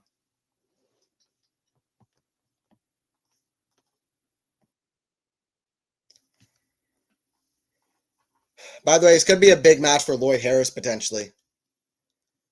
Lloyd Harris will get a lot of confidence from winning this match. Lloyd Harris in the past, he's beaten Rafa in Washington. That was the most famous victory of his life for sure. But, I mean, what is his ranking at the moment? I don't even know. It's like 91 in the world. He could, he would get a lot of ranking points, and he would also, I don't know. Could be big. Is Sinner coming on court, by the way? Oh, let me pull up the scores for what the matches I've been watching. So I'm watching Zhang. Let me go to Zhang. She's one of the matches I'm watching the most, for sure.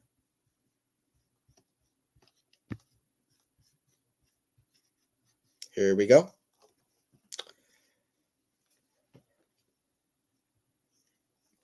Sun and Zhang at 30 all at 4-4.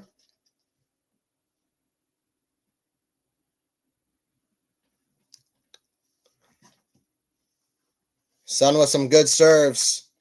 Lulu Sun, it's upset alert for Zhang. There's no doubt about it. I have no doubt in my mind it's upset alert for Zhang. Okay, so how far up would Lloyd Harris go if he wins his first round? Remember, for these players who are not in like the top 50, a first round at Wimbledon means a lot, also for ranking points. Where in the world is Lloyd Harris? Oh, he's at 105? So if Lloyd Harris wins this match, then he would go up to 95th in the rankings, potentially. Probably like 98th after other people potentially move in front of him. But still, that's pretty good. It's a good jump into the top 100. Be back in the top 100. By the way, Lulu Sun with some great holds of serve. Love to see that very supportive box of Sun trying to will her way over the 8th seed and the Australian Open champion. not Australian Open champion, Australian Open finalist. What am I saying champion for? Finalist is what I meant to say. Rewriting history. Sabalenka won the Australian Open. Wow, hell of a shot from Mickelson there. Forehand passing shot. Amazing shot under pressure from Mickelson. Gets the 4-3 there.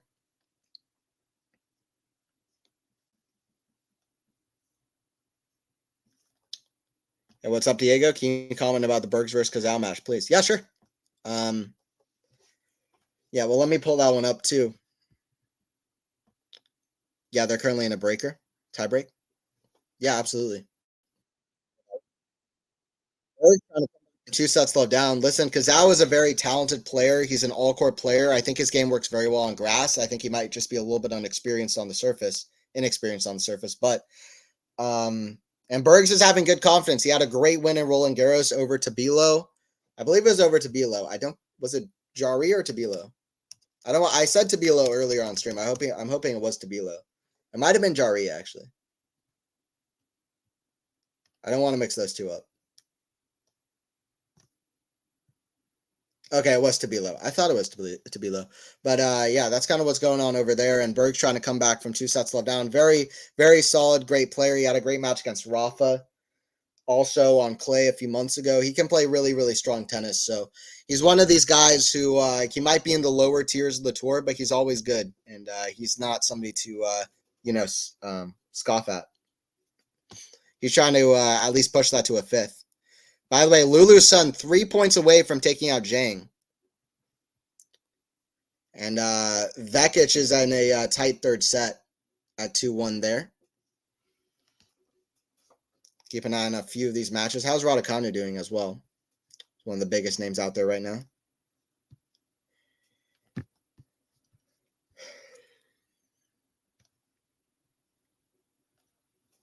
Raducanu 7-0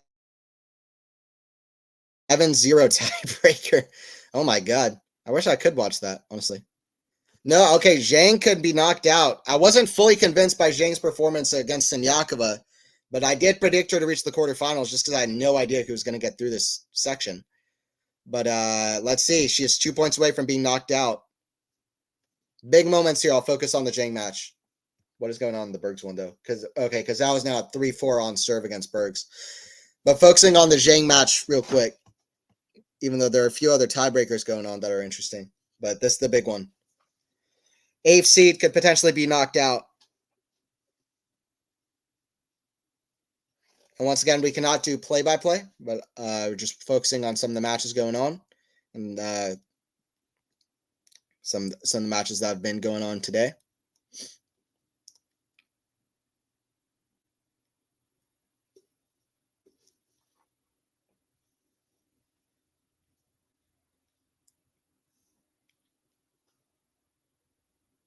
Wow, Lulu's son has 3 match points to take out Zhang. Zhang with a backhand out. Because Al doesn't seem to be comfortable on grass. He's making the match interesting. Okay.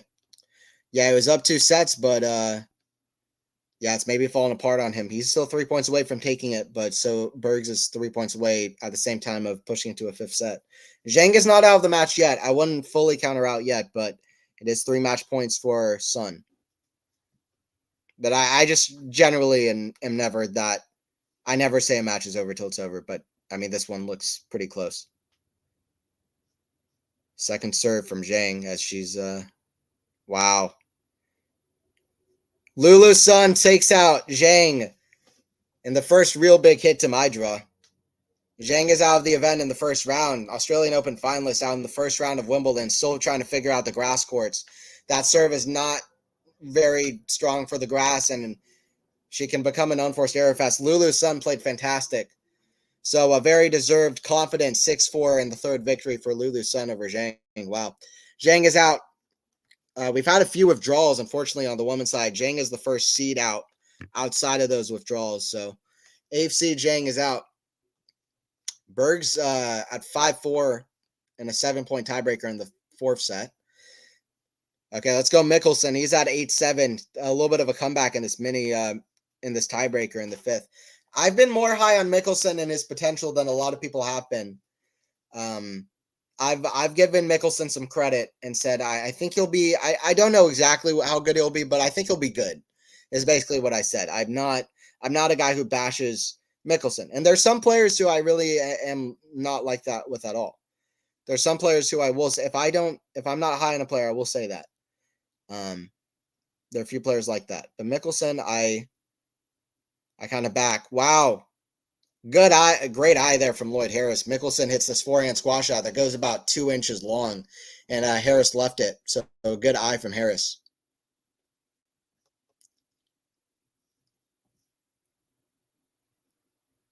Wow, Bergs takes the fourth set as well over Artur Kazau. That's pretty crazy. Kazau hit just 61% of first serves in. When is Sinner coming on? Is Sinner coming on? I thought he was after the Keys match. Okay, so Sinner just started. Let me pull that up. Let me pull that one up.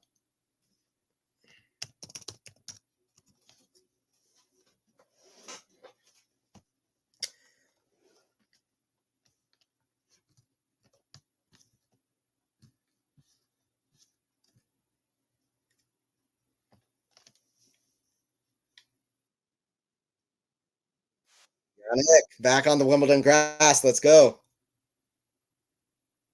Yannick stole some big forehands, gets to 40-15. Wow. Yannick back. Let's go. Dude, absolutely rooting for Yannick to have a great tournament here. Let's go. Such a good sight seeing back on grass, especially now that he's got that new and improved serve, the pinpoint serve. Let's go. By the way, Harris and Mickelson are playing an absolute.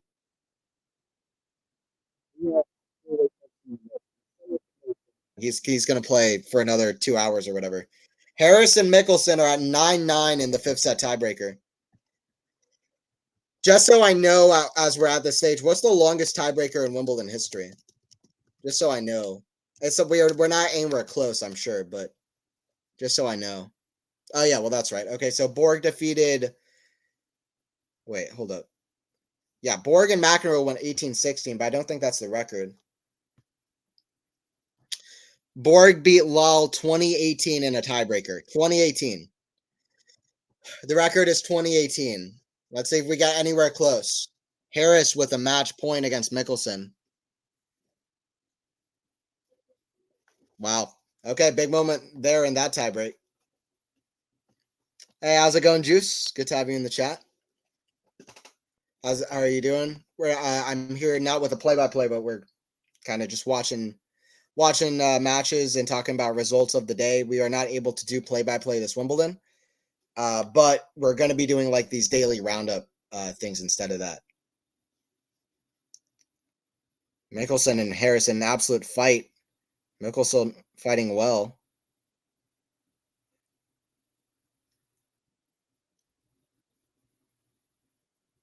Yo, this Harris Mickelson match is crazy right now.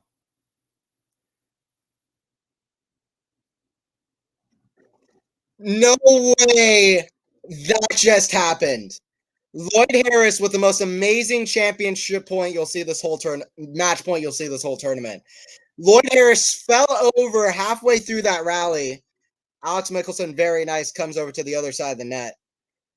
Great respect. Lloyd Harris with a potentially career-altering victory, which was what I was talking about earlier. He already won 3 qualifying tournaments. This might be what springs him back into the kind of top 40, 50 in the world. I wouldn't be surprised. Oh my God.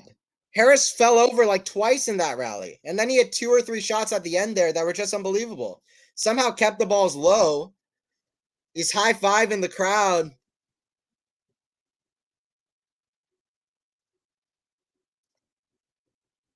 You know, this is what you love to see from the early rounds at slams. Very engaging with the crowd. Wow. What an atmosphere. That match point was like the Bublik Rublev point last year. Not quite, but nothing can be like that. But why can't you do play-by-play? The people at some of the I can't say I don't know exactly how to say it, but some people who are working at Wimbledon have not allowed us to do play-by-play. We have credentials for the event, but we are not allowed to do play-by-play on the channel. But now I'm going over just different results that have happened, and we can discuss it with chat and stuff like that. And yeah, but I'm just not allowed to do a play-by-play, as we got a media accreditation Wimbledon, and it's in their terms. Yep, there you go. T's and C's. Yep. I'm just watching Sinner. Nice juice. Yeah. Wow, what an end to that match. What an end to that match. Zhang is out. Ruined my draw. Vekic's trying to at least research it a little bit. I'll be honest, Zhang was the one who I was the least confident on men's or women's side. That was the pick that I was like, okay, I guess I'll do this. I think I almost say that in my preview. I was like, not to, whatever, but I was like, I guess I'll put Zhang, even though I wasn't that confident in her loss to Siniakova, and I don't know about her on grass yet. Her serve still needs to improve. Like, I was saying all these things, that I put her into the quarterfinals just because I had no idea who else was going to get. But anyway, make sure to watch the pressers. We ask questions, most of them. Yes, guys, please join in for the press conferences. QualityShot is in so many of those press conferences at the moment. Faison was out there during the qualifying, asking questions to lots of players, and so was Florence Flo as well, does work for the channel too. So definitely join into those press conferences. We are asking lots of questions there. All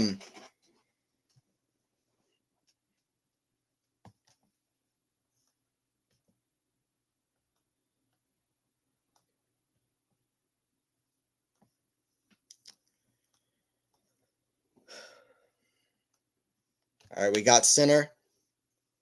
Don't know exactly how much longer I'll go with this. I'll probably go for another 15, 20 minutes.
All right, here we go. Sinner and Hanfman are at 1-1 in that first set. I enjoyed Tomo's fight back. Yeah, we've had some interesting things going on. Also, Tiafoe with a great fight back as well.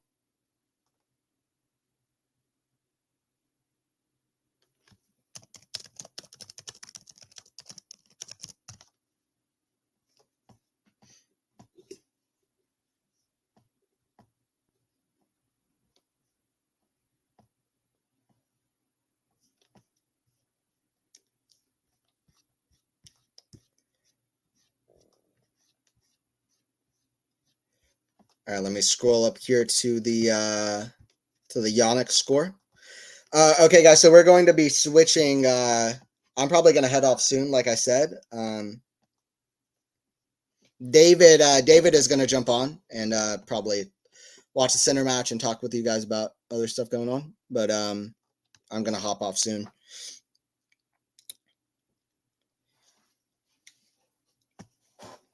I'll definitely be watching some of this Yannick match, though. Bergs and Kazao in an interesting one in the fifth going on at the moment. Where are the other scores kind of going on right now? Vekic looks like she's going to close it out in 3, which is interesting. Raducanu is down 15-30 at 1-1. We'll see if she can get out of that game. Stevens' draw has kind of opened up. She's up a break on Giacomo. Fortunate for Azarenka, but is what it is. And yeah, the big match going on right now is Yannick. Greeks were also playing. Senego also playing, always looks great. Batista Gauff, former semifinalist here, also in action. Menzik and Bublik, they are in a tight 4th set. That's another interesting moment going on right now. Humbert up in the 5th set on Shevchenko. Actually, a few 5-set matches going on at the moment.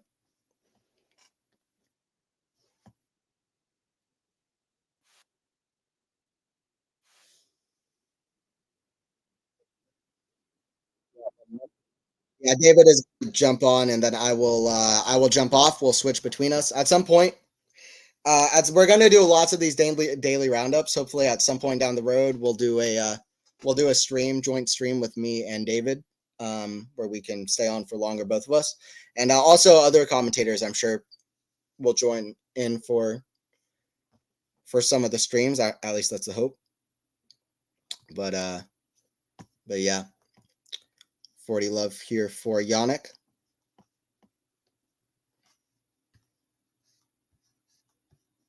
Medvedev, by the way, I don't think I mentioned it, but Medvedev got the win in straight sets earlier, which is good for him. Alcaraz and Medvedev getting through in straight sets, which is big for them. And yeah, Lloyd Harris back to the top 100 in the world. I don't know exactly, but I would take a gamble that he hasn't been in the top 100 for maybe a couple of years. I don't know necessarily that that's true. Former world number 31. Let me see. I'm going to look at his rankings history.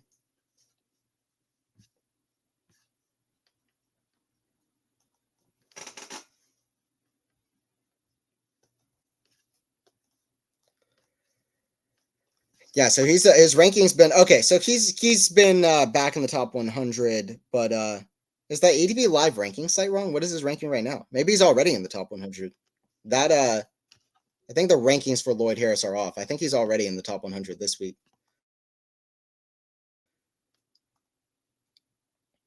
But let me see here.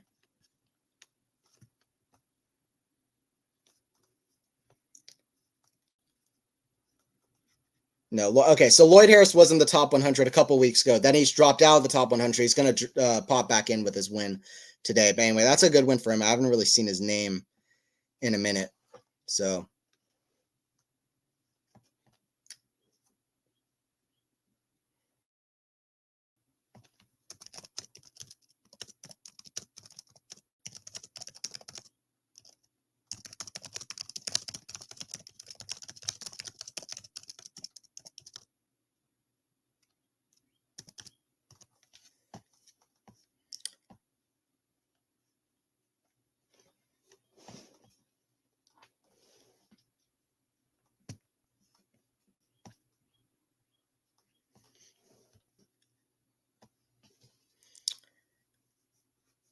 center here at 1-1. I'm going to be hopping off, by the way, after this game with Yannick, and then David is going to join in.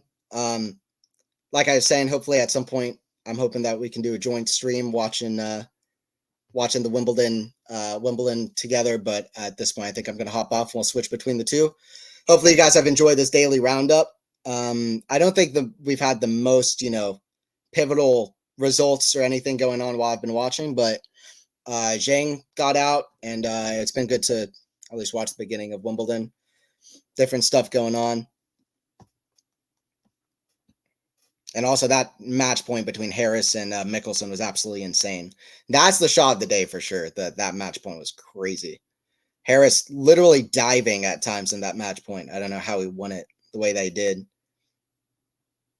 All right, Sinner with a big serve there, and he gets out of trouble.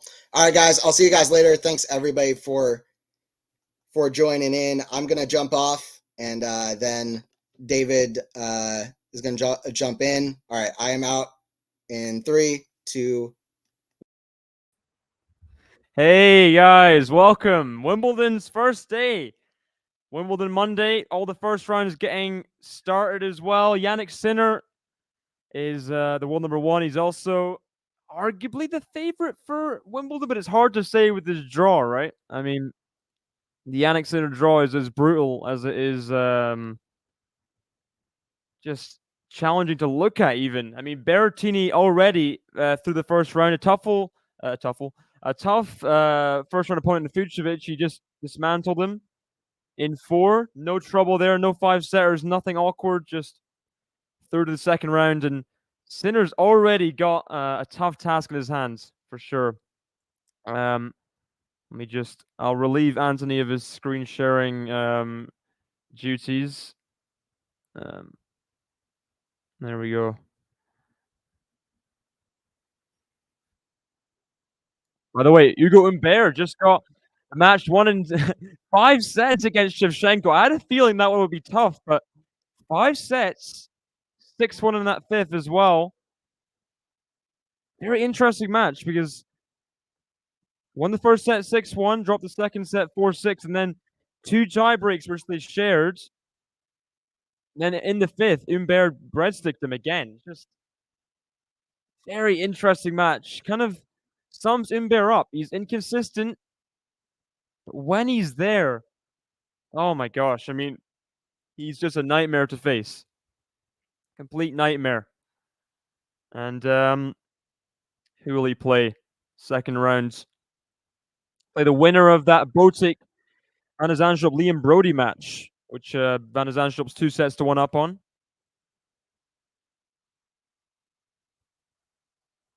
Welcome everyone. Drop your questions in if you want your questions to be heard. Let us know. Questions to be answered. Already been so many matches. We had some news earlier as well. Sabalenka withdrawing. She was saying about how almost one of the points of the tournament already. Lob from Hanfman. Sinner running back. He just couldn't quite.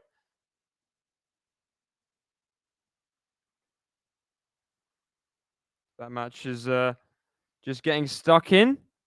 Yeah, I'm not sure what that means for the draw. Who is also Raducanu's opponent Alexandrova withdrew as well. Have to have a look at that because that could really affect the draw. Has a walkover been given? Where was she was, I think Erica Andreeva, Mira's older sister, has taken her spot as a lucky loser, I think.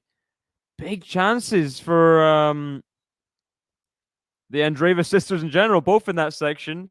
That'd be funny if they met in a 4th round. Very unlikely, but it'd be funny. Big chance for Kazatkina. Just won the title in where was it? Beat Leila Fernandez. Was it Bad Homburg? She's on form, and definitely a chance for her to make a quarterfinal there. Highest seed en route to the 4th round would be Mira Andreeva. I mean, yeah, very open draw for Kazatkina if she takes advantage. She's already demolished Zhang Shui, first round 6-3-6 love. So definitely on form. Eastbourne. She beat Layla in straight sets in the final. Great tournament for Kazatkina there. Very comfortable in victory.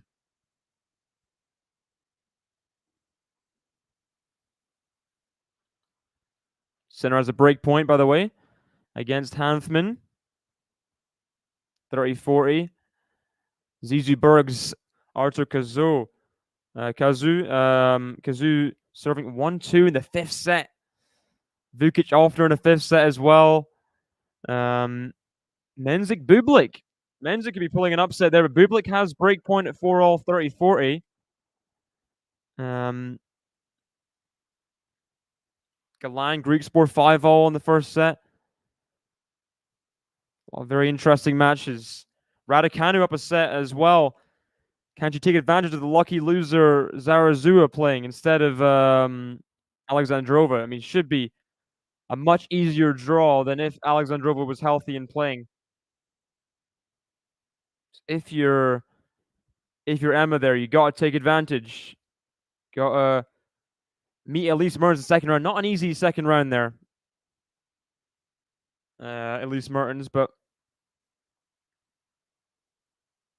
I mean, wow, Zhang got upset earlier today, so there's definitely been trickier draws for Emma. And I think I did put her through to the not quarterfinals. I think fourth round I had her losing to Zhang in my prediction. Maybe a bit biased. I did like what I saw in Eastbourne, beating Pegula, highest ranked opponent she's ever beaten. First top 10 win. Oh, drop shot. That's been great game. Hold serve from breakpoint down. Hey, Lexi, welcome. Welcome, welcome.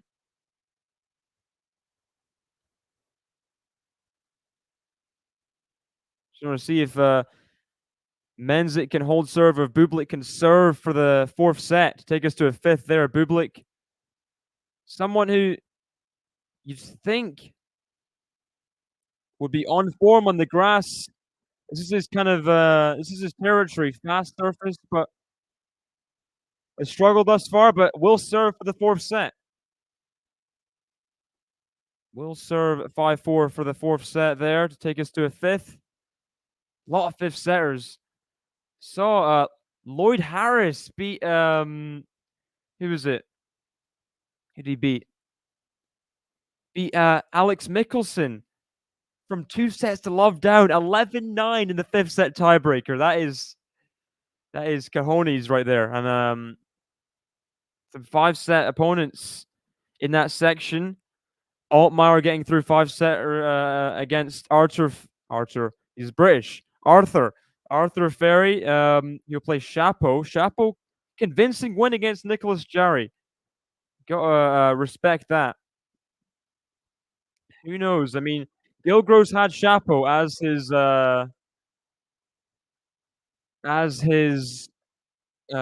dark horse in the section. He's been to the semifinals before. It would be a crazy year for him to return to the quarterfinals, semifinals. With Chapo, you never know. You never know. Yeah, the Euros heating up. Crazy yesterday. Overhead kick, Jude Bellingham.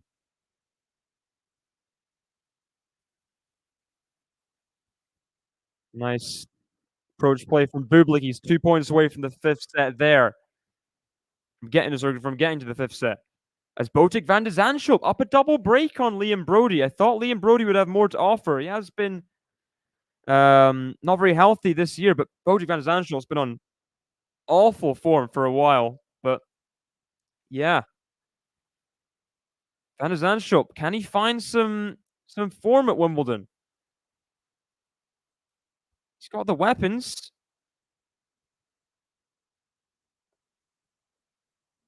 You feel bad for me. He's talking about how he mentally just can't handle the sport sometimes. He's almost thinking about retirement. You don't want a former U.S. Open quarterfinalist, someone of that talent, to former 22 in the world. You don't want to see them retire as young as Van de Zandschulp is. Bublik takes the set, breaks the 9th game, serves out to Love in the 10th. So going to a fifth set there from 2 sets to love down as well, Bublik. Don't mind if I do, Sasha. Very impressive. And young Czech opponent, can he deal with the Bublik juggernaut coming back at him? Can he just go for it in the fifth?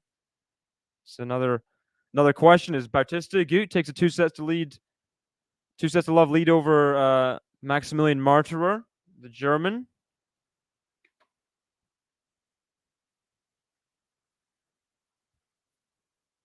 Meanwhile, British wildcard Miyazaki up a set on Korpatch.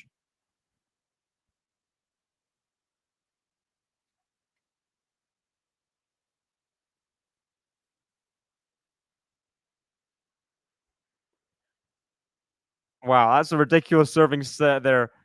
85% first serve percentage won, and 100% second serves won. Like, that's just stupid from Bublik in that fourth set. There's nothing you can do. Absolutely nothing you can do. Just just got to hold for your life. Try and win in a tiebreak, and he couldn't. Very impressive, Sasha Bublik, who I think I did make the mistake of having going far. I always get the mistakes with Bublik. Just I have confidence in him, and just he never gets through matches that easy, does he? That's the problem. Hey, big up yourself, Cedric. Hello, hello. Big up yourself.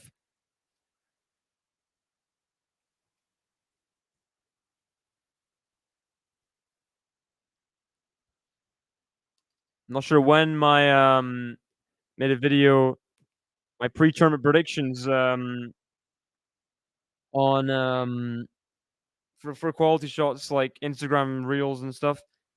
Not sure when that will come out, but I have some interesting opinions.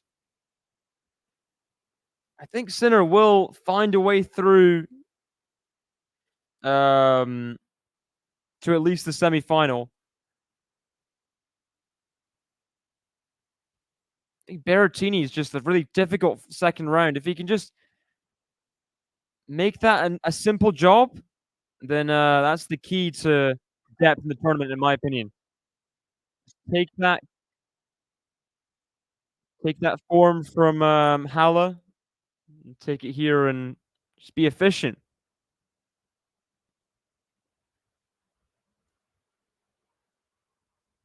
Yeah, bicycle kicks. Yeah, I didn't see the second goal for England, but I mean, as much as I'm Scottish, you just gotta applaud when someone scores a bicycle kick last minute. I mean, it's just nothing you can do, and you feel bad for Slovakia, but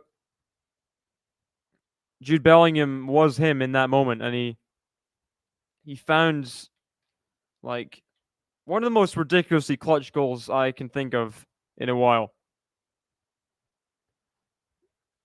Of that skill as well, just insane that he pulled that off. He even has the goal to do that in the first place. He did. And Raducanu, by the way, up a break against Zarazua or Zaradua, probably how you pronounce it. In the second set, 4-2. Hey, KC, welcome.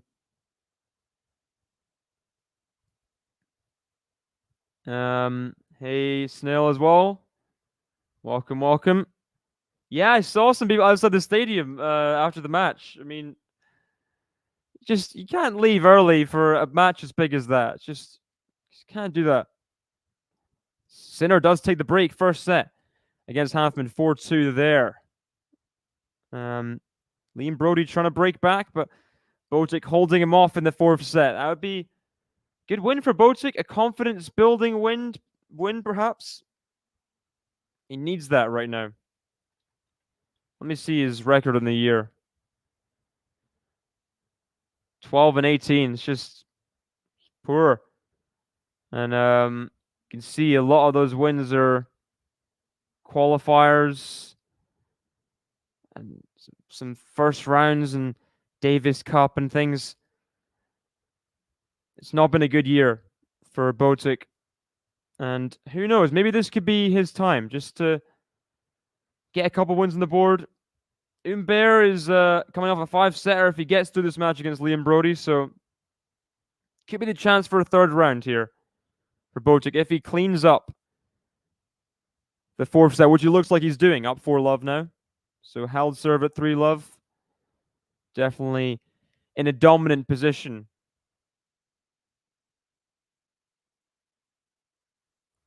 A lot of 2-set comebacks, by the way, at Wimbledon.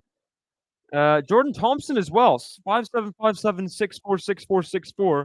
Tiafo, I heard as well. coming back against Arnaldi. I was predicting Arnaldi's going to win that one. Tiafoe's not had a good year, but Tiafoe pulling a rabbit out of a hat to play short second round. Alcaraz making easy work of it in the end. It was tricky couple sets for Alcaraz against Lehal. Won at 6-2 in the third to comfortably get over the line. Medvedev looks pretty comfortable as well. 3-4 and 2.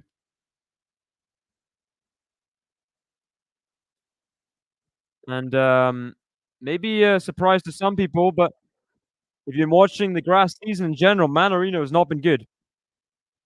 He's normally so good on grass, but not this year. And Monfils, I think, expectedly take him out in 4. To play Wawrinka in the second round. That's a fun match. Very fun second round.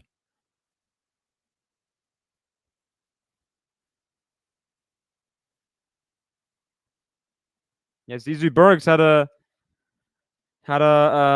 interview with QualityShot after qualifying. I think he did.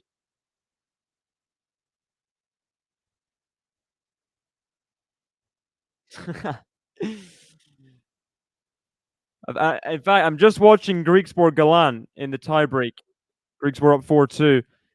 Trying to play Nagal or Kecmanovic second round. Oh, lovely. Spread in the court, Talon Greek Sport. I think he's natural on grass. He's natural. I like him on the surface. I like how he can move and how he can change direction.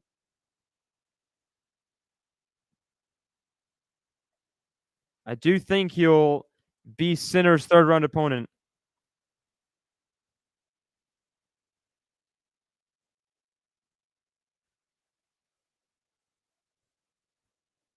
Oh, big serve from Galan though. So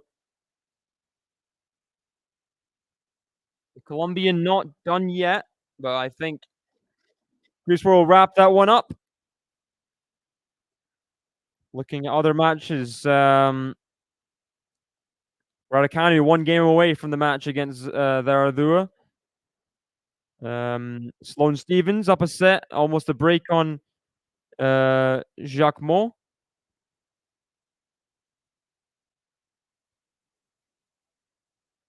And it's just so difficult to get anything back against Greek Sport. Great depth. And has 3 set points, has a double break now, in double mini break in the tie break.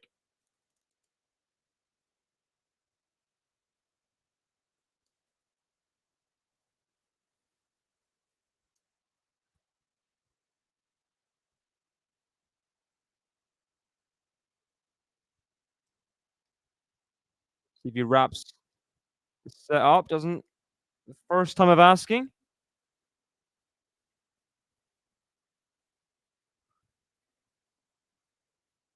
Draper Emer. Is that Elias Emer? Must be.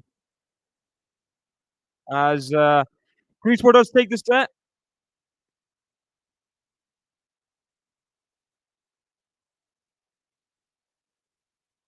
You win in the end, not too quick against. Oh, he is getting treatment, so that might be why.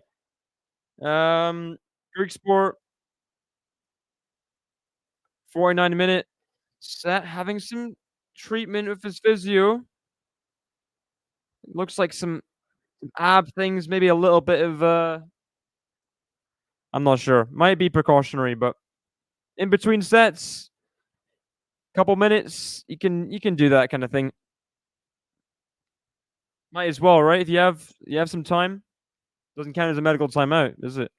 So fair play. Van Uytvanck, who has had success on grass, not really been fit over the last couple of years. Down a set and a break to start at Seva. So Yulia with 2 eyes up in that one. I don't see the raw Rafa, yeah, not playing Wimbledon this year, unfortunately. And I guess it is just the surface thing. clay to grass to the Olympics and clay. It's just so inconvenient and can lead to injuries, all sorts of things. By the way, Sinner going to serve for the first set against Hanfman. 5-3. He don't have much expectations from Nagel because it's grass, but I'm still pumped up to watch him. Yeah, he's had probably his best year ever, right? Nagel, so can't count him out. Kecmanovic. It feels like ever since he went on that big run where he had quarterfinal after quarterfinal, he's just not been the same kind of consistency from a couple years ago. And I feel like Nagel, he could upset him there. I think that's a possibility, a fair possibility.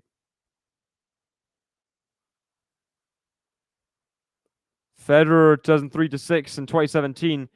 Only players to win Halle and Wimbledon the same year. Just surprising that Federer didn't do it other years. 2007.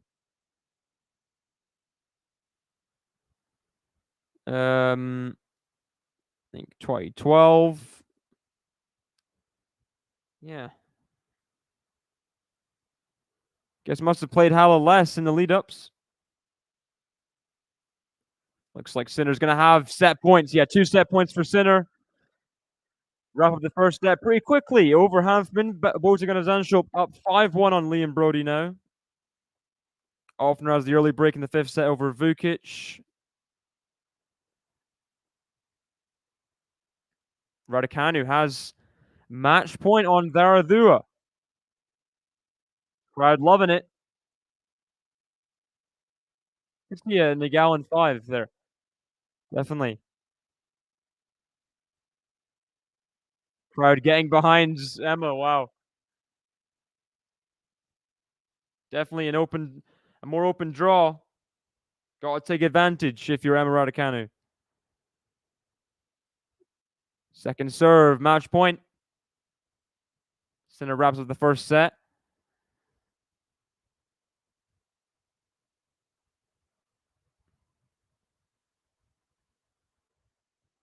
Serves for 1, Emma. Nice return.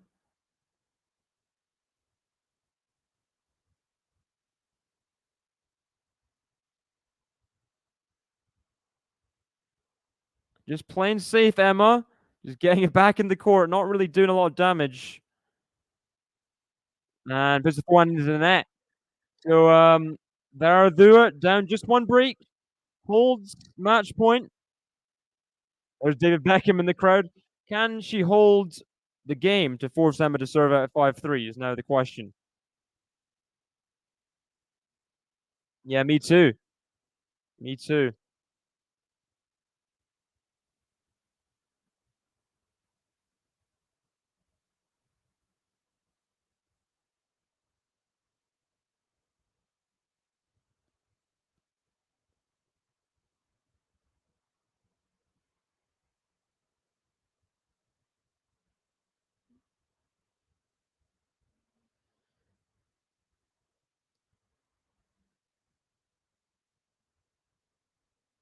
Emma playing with a lot of just spin, keeping it in the court.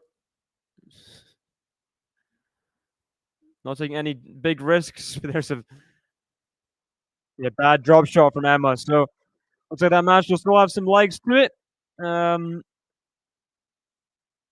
Botic serving for the match now against Liam Brody at 5-2 as well. Looking around. How is that Euros match going? France-Belgium still 0-0, 60 minutes through. Come on, guys. You're supposed to be like the best nations. What is this? Disgusting.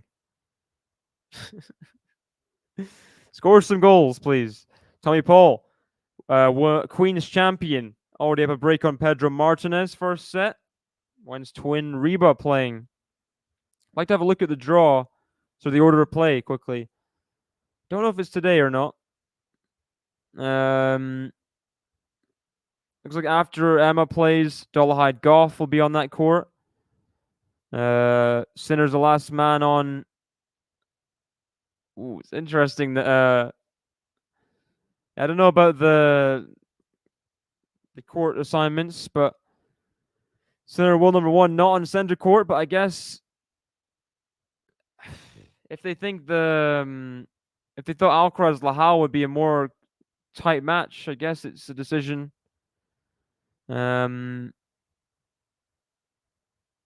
Osaka barely scraped through against Diane Parry. Didn't see that.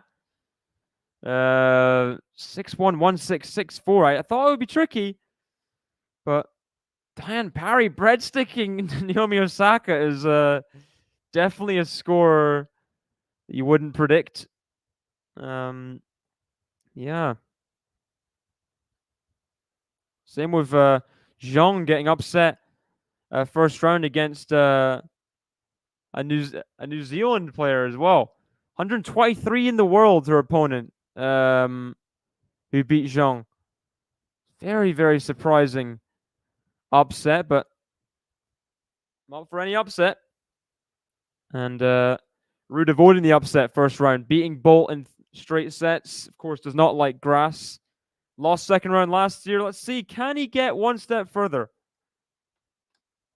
Yeah, he was in the crowd.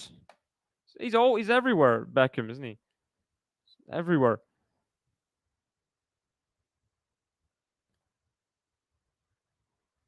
By the way, Botic van der Zandschulp has match points.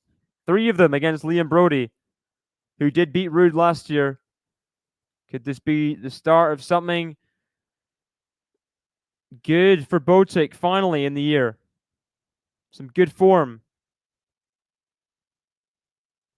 Double faults, his first match point. Can't be feeling so just downtrodden so much of the year. Any sort of win like this will give him breathing room.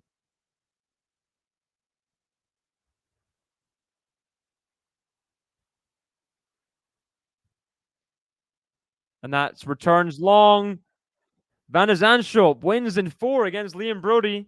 It made the 3rd round, 4th round last year? 3rd round last year.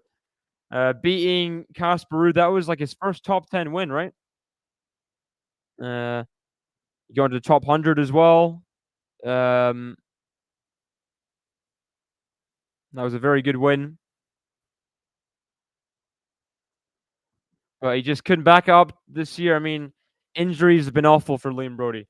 They've been awful. And unfortunately, coming up against a good performance from Botic, a rare good performance, beats the British wildcard. So can't back up his 3rd round opponent. 3rd round appearance last year, sorry. And already, 1, 2, 3. All Brits in the top half of the men's draw are already out of the tournament. There you go. Massacre. Already. I mean, there's a lot more Brits in the bottom half. Surely they can't all die, but all Brits gone in the top half. All Brits gone. Isn't he old? I mean, I guess he's what would he be like? 49, something like that there? 49? Let me see if I'm right on this. Oh. 49. What the heck? Okay. I'm weird like that. I know different random ages.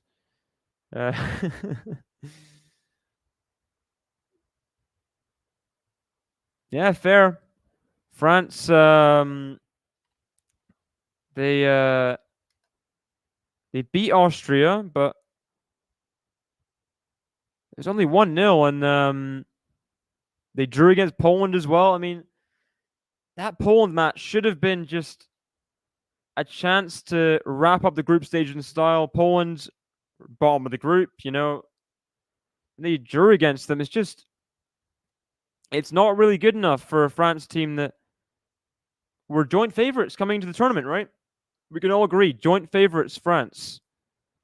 England and France have really struggled through. Is that 5 points for both through the group stage? 1 and 2 draws. Very scruffy stuff. Raducanu has match points now against Zaradua. What's 7-6 first set, by the way? Not simple for Raducanu. Maybe France were favourites.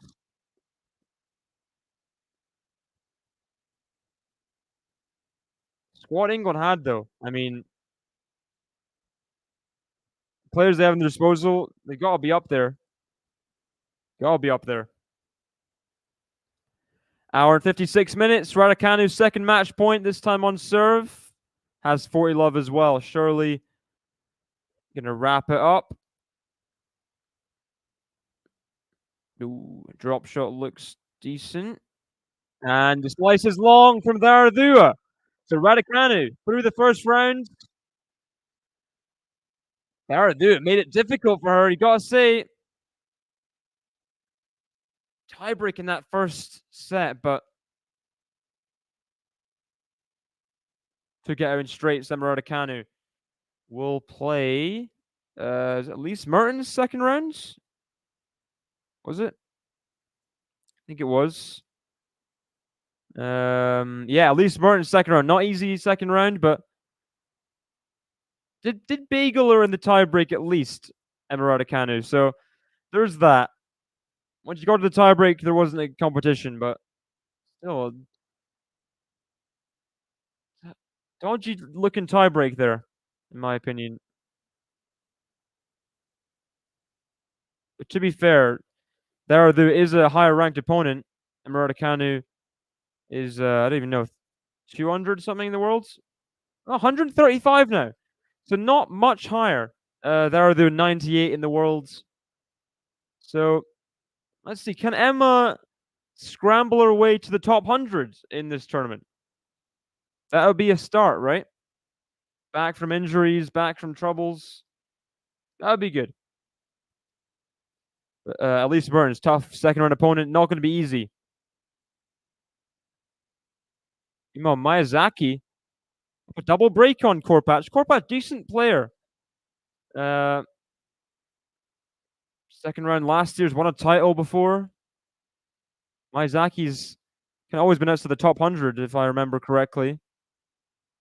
Be a good win for the Brit who's playing confidently. Good forehands there.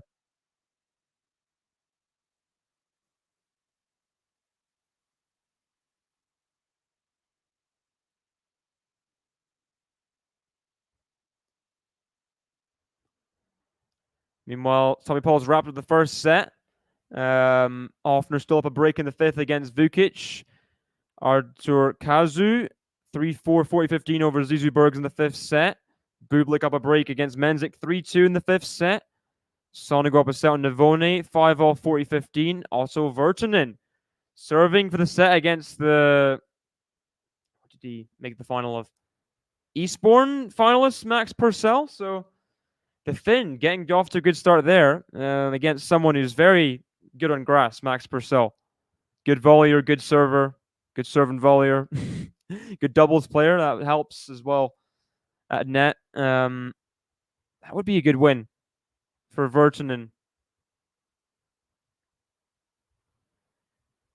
Yeah, I don't know when Layla's playing. I think tomorrow. Yeah, tomorrow against Bronzetti. Not an easy first round, but easier than if it was on clay. Give me a second. I'm just going to get some water quickly, guys.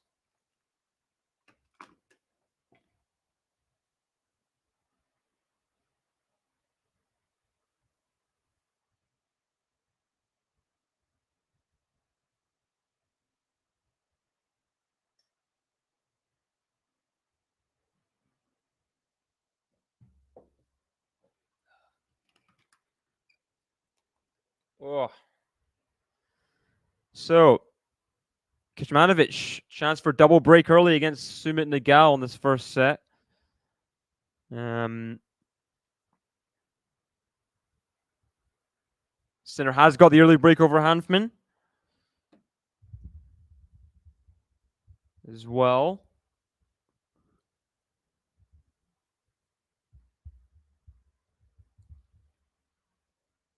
Dollarhide Gauff just going to get started soon after that Raducanu match.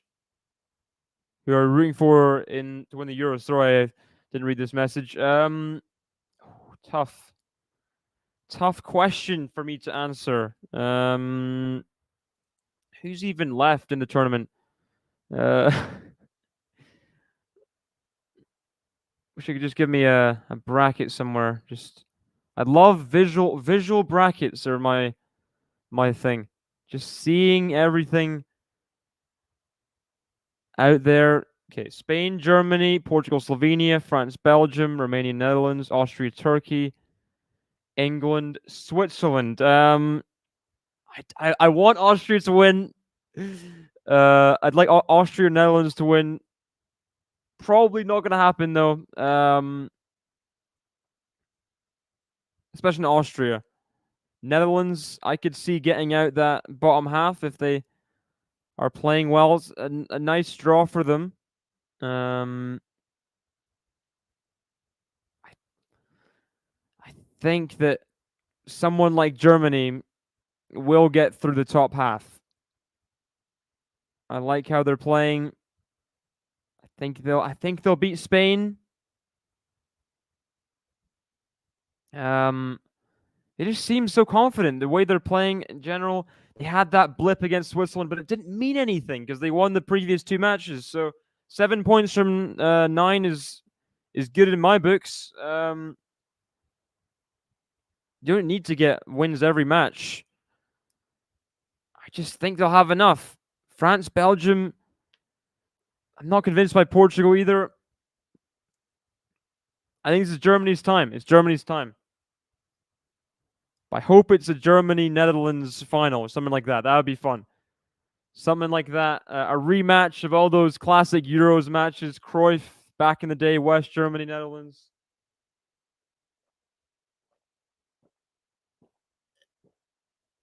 I'd love that. I'd love that. When did they must have played some matches back in the day, right? Netherlands, West Germany. World Cup 74. Yeah, final 1974 World Cup.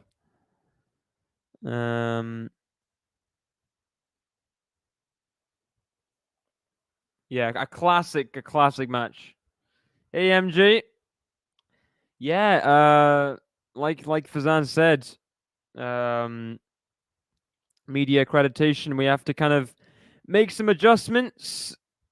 So it's kind of a vague discussion of the match, Q&A.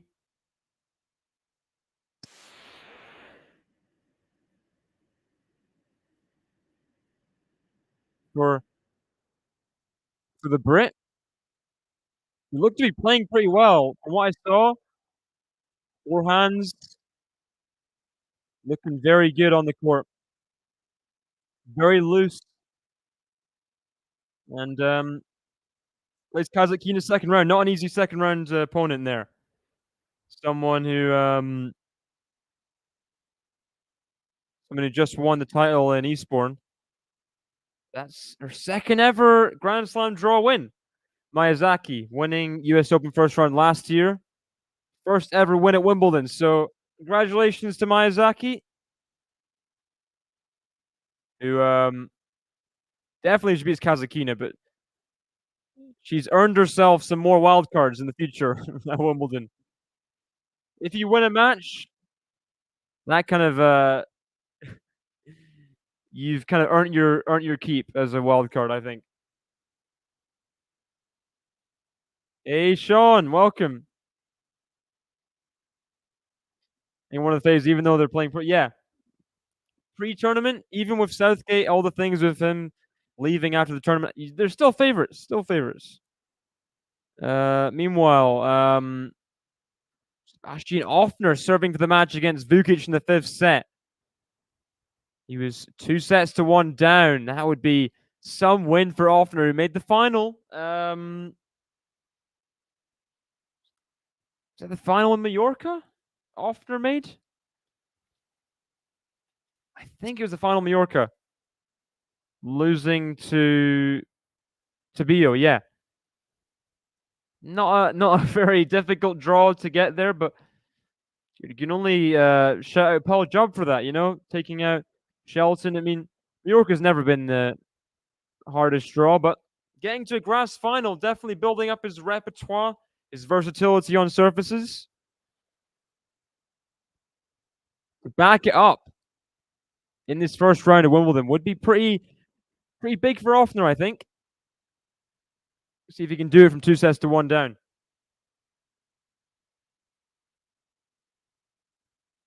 How about Belgium for Kevin De Bruyne?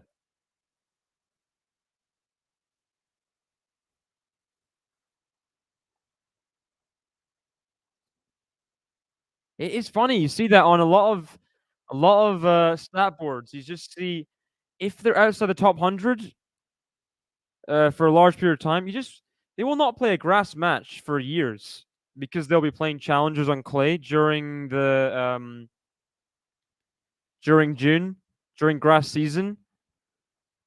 They won't even be trying for Wimbledon qualifying because why would you? Grass is so short, it's easy to just kind of skip. Build your points up on a clay challenger. It's tough for these players that kind of springboard into the top rankings off other surfaces. And they just won't have played any grass matches like ever since juniors, maybe sometimes.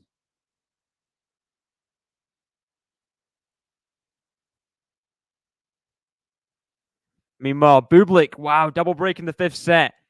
What a win that would be from 2 sets to love down. I mean, this is getting crazy now. The 2 sets to love down wins. There's been 3 already this order of play. Tiafoe, Lloyd Harris, and also Jordan Thompson as well. Can we get a 4th? Not to mention the 2 sets to 1 down comebacks as well. Like Daniel Altmaier. Got a lot of 5-set comebacks today. Bublik serving for the 4th 2 sets to love down win today. This would be insane win for Bublik. Who said he wasn't good mentally? Who said that? Who said Bublik wasn't good mentally as he hits his 30th ace? Faults? Yeah, I think it is easier to do play-by-play. It's kind of because it's a force of habit now. Ace covered followed by double fault. Because it's force of habit, it's hard to stop myself. But yeah, you guys got any questions? Let us know. Drop those questions in. Anything. Ask about anything. Tennis related, football related, darts related. As Bublik, ace, double fault, missed drop shot. This is a very topsy-turvy match. Topsy-turvy service game. Offner's 2 points away from the win against Vukic at 5-4 deuce. Oh, wow. This is just such a Bublik service game. Two double faults and an ace. two aces and double faults, sorry.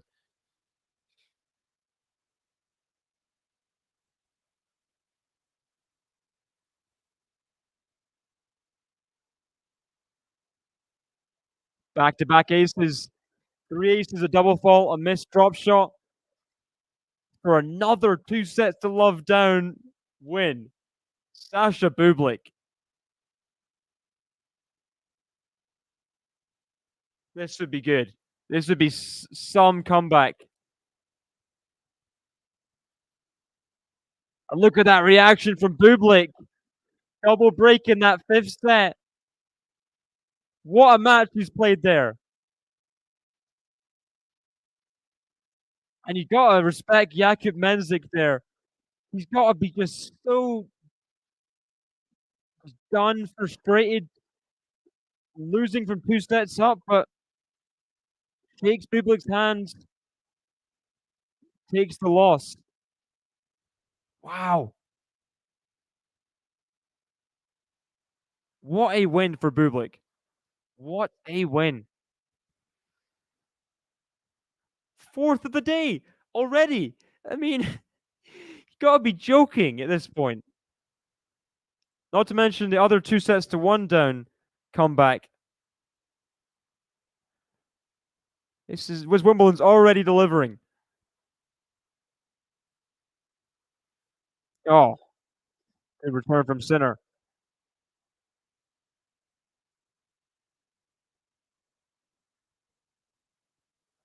Meanwhile, the two 17-year-olds, Brenda Fruhvirtova, Mira Andreeva, facing off. First game there. That's interesting match. 4th round appearance last year for Andreeva.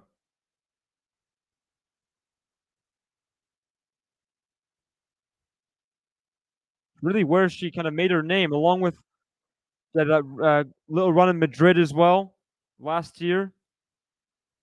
All of a sudden, Andreeva is not quite a household name, but some people know.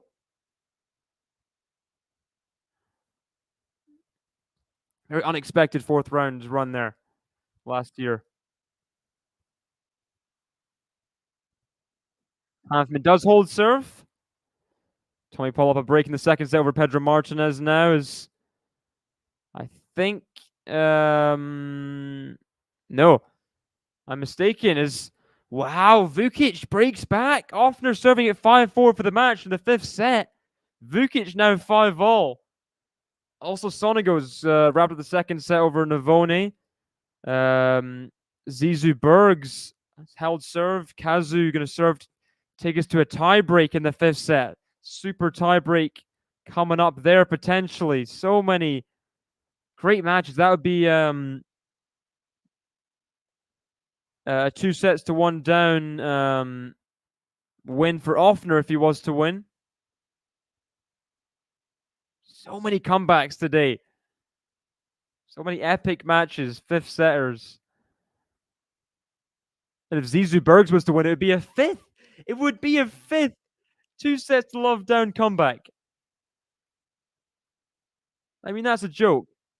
That's a joke. We have winning in my bracket. I don't want to spoil anything, Snell. I don't want to spoil anything. But I might have some familiar names. To be fair, one of my finalists is kind of unexpected, but something nagging at me. I just don't think Djokovic is gonna. I don't think he's gonna be fully fit. I think he can get through his first few matches. He's got a nice draw, but I don't think he's gonna. That's the one thing I'll say. I don't think Djokovic is gonna make it to the semis. Zizou Bergs rips the backhand up the line. Yeah, he seemed very assured of himself, Fazan. I was smiling watching the interview. It's like very, very relaxed and just competitor on court. Wants to win. Feels like he should win. I don't think so, Cedric. I think if you look at Sinner last few years, definitely a couple of years ago, Sinner's bulked up a lot. 2021 Sinner compared to now, he's bulked up a lot. It's hard to bulk up when you've got the metabolism of Sinner, but he's put on as much muscle as he can. I think for now anyway.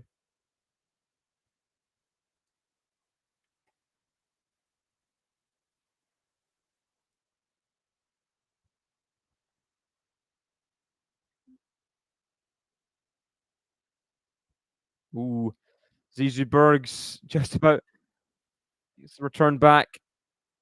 Kazu trying to get a tie break there. Looks like he will get a tie break. Into the net from Zizou Bergs. As Tallinn Greek Sport takes a 5-2 lead over Galan in the second set. He's en route to a 2-set-to-love lead. A lot of the women's matches have finished. Andrescu, Christian coming up, Dolhide Gauff coming up, Badosa Mukova, which is an amazing first round. Hope Mukova will play well there. Come back from injury. Up soon to get as well. Navarro against another Wong. There's so many Wongs. This is Kang Wong.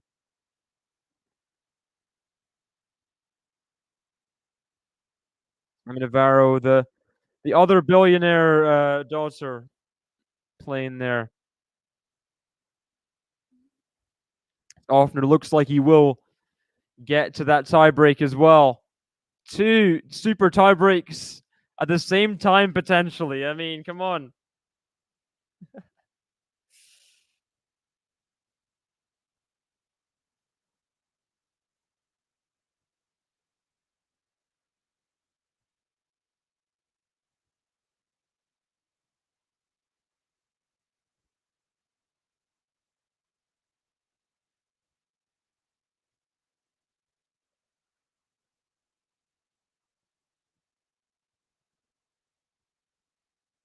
Kazu struggling at the final hurdle to just keep this tie break from. You gotta keep it happening. See if you can. Zizou Bergs has other ideas. 3 points away from the match now. Zizou Bergs. He doesn't want this super tiebreak as Vukic Offner do get to it. Sinner struggling a bit on serve at 3-2 deuce. Struggling a little bit on serve.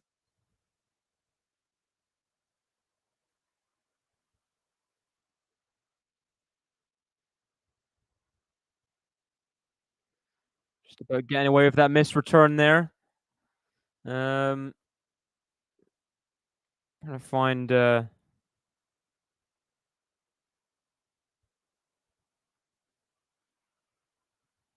I'll keep those score lines on for now. France, they scored. Did they score? They have scored. Wow, 89th minute.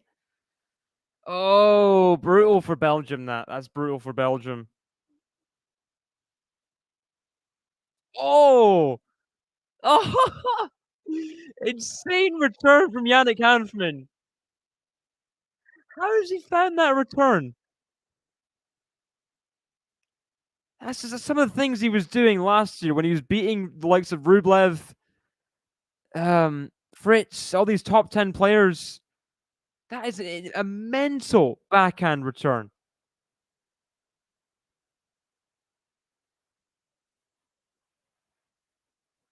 And Sinner's rattled. His cage has been rattled. Break back point for Hanfman. What a return. And it's opened up this chance now.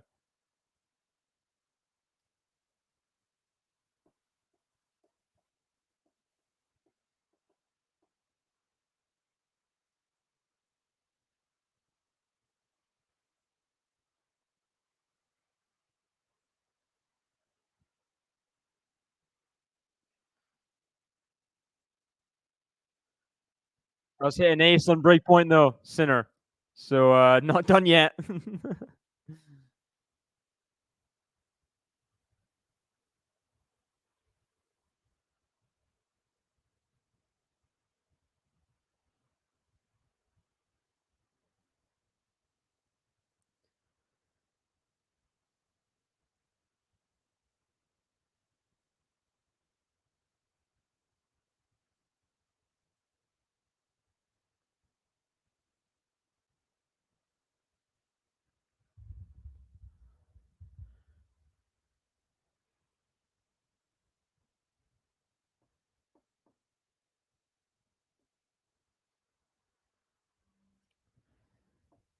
Greek Sport does take us 2-sets-to-love lead.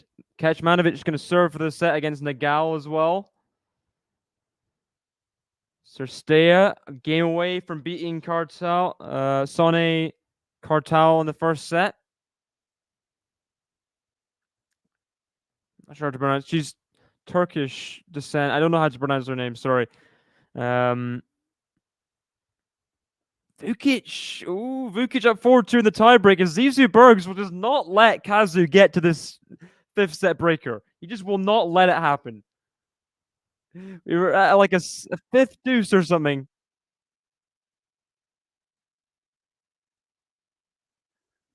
Zizou Bergs got a lot of support.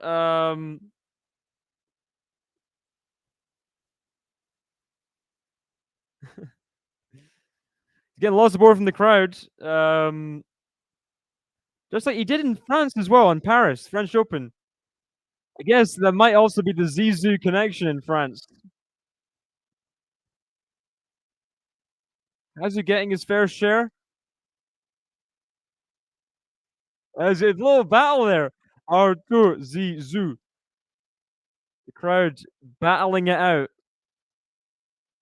Tommy Paul takes a 2-sets-to-love lead over Martinez very quickly. 6-2 or something in that second set as well. See if he can make a big run off the back of that Queen's title as Kazu gets to the tiebreak eventually. He gets there. Predictions for that tiebreak, guys. By the way, Zizou Bergs Kazu. Who's going to win that one? You don't need to give scorelines if you don't want to. Just who's going to win it. Also, Offner Vukic, often serving at 3-6. First to 10. Who's going to win that tiebreak as well? As Sinner does hold serve that 3-2 game for 4-2.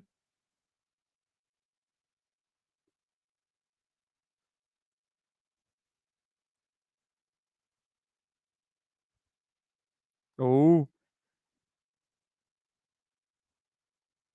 Oh, wow. That is insane. An insanely tight slice from Offner. Just in. And it had to be, otherwise, double mini break there. 3-7 serving. I mean, just on the death warrant. But if you can win this point here for 5-6, still in with a shout for sure.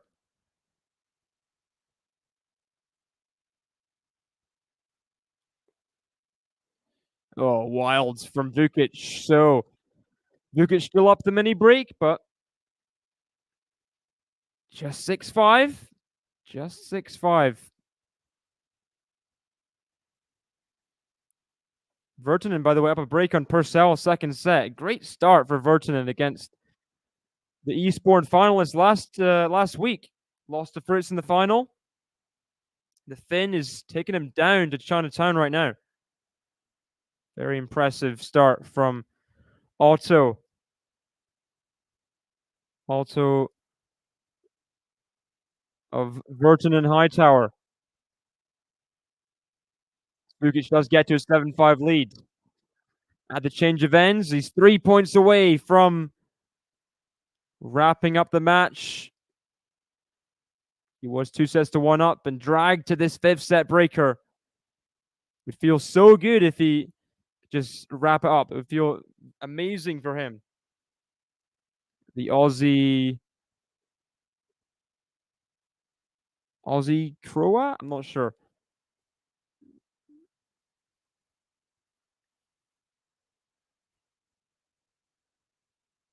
Big second point here. Often just can't find returns and essentially got to win both these points. Offner, otherwise, match points Vukic. Kazu takes a 4-love lead in that fifth set breaker over Zizou Bergs. Determined to stop the Belgian from getting that desired comeback from 2-0 down. You can't imagine the adrenaline going through his head right now. Bergs got to hold it together. Is he as chill as Vazan? And I think he is. Now's the time to prove it, right? Kecma will waste if he loses his match. I wouldn't say waste. I mean, it still shows your fight and your spirit. Winning from losing from 2-0 down in the fifth set. I mean, He still took it to a 5th set. He took it to a breaker as well. The tie break, people say it's not a lottery. It kind of is a lottery. Oh, Offner. Just about keeps it in the lines there. That was very close. Oh, man. As do France get through? Wow, own goal for Vertonghen. Oh, own goal for Vertonghen. That's such a shame. And that's full time, yeah. Brutal. Brutal. Jan Vertonghen, probably the best Belgian centre back. Last up there with Alderweireld, obviously. Last 15 years. That is such a shame. He's the one to. I'm not sure how unlucky the own goal was, but regardless. Ooh, just keeps it in the slice, but what an inside in forehand from Vukic. Keeping it together, has 2 match points. As Kazu, 5-love up in the tiebreak against Zizou Bergs. Zizou Bergs got to change something quickly in that one. Sinner up 40-15, 4-3. Cerstea has set point against Sonny Cartal.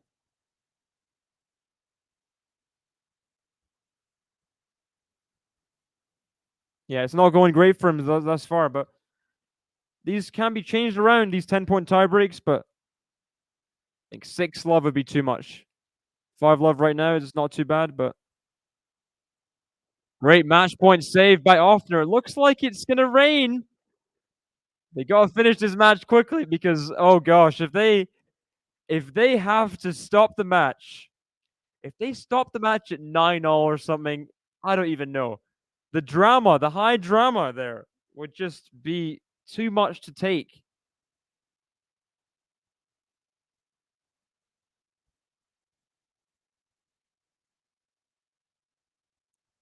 Oh no! Oh, pretty easy volley put away. He's missed it, Offner at net. Oh, that's such a shame. 2-1 down. He was making the comeback. He even saved 1 match point, but he just couldn't save the second. Oh, easiest volley of his life. Into net, and Vukic survives. 2-1 up. Wins in the 5th set, or 10-8. Oh, wow. Big win for Vukic. Takes in the crowd as Kazu is 7-love up now. Oh, man. That is just brutal. Brutal, brutal, brutal. He's won 1 point there. He's got to win the next. He's got to win pretty much the next 8. At least the next 7.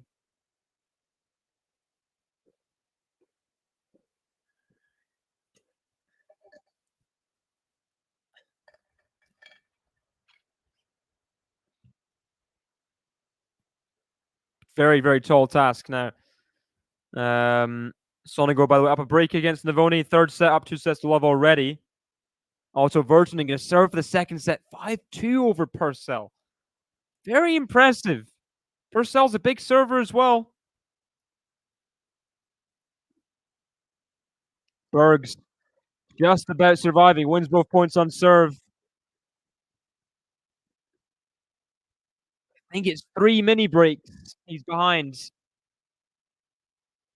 He's got to win at least one of these next 2 points and then win the rest, pretty much.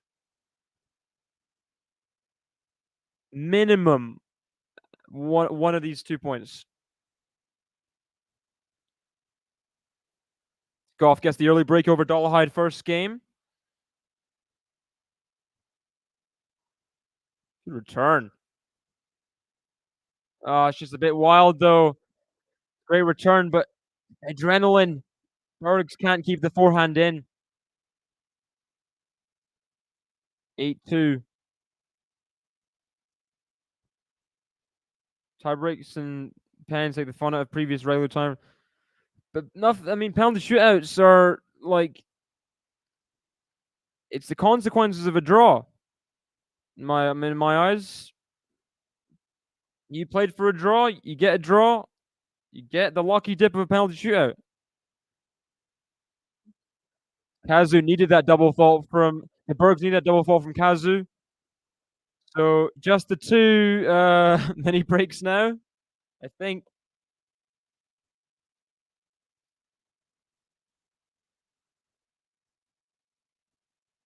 These are too many breaks. He's back on serve. Easy as that. Just win the next 6 points.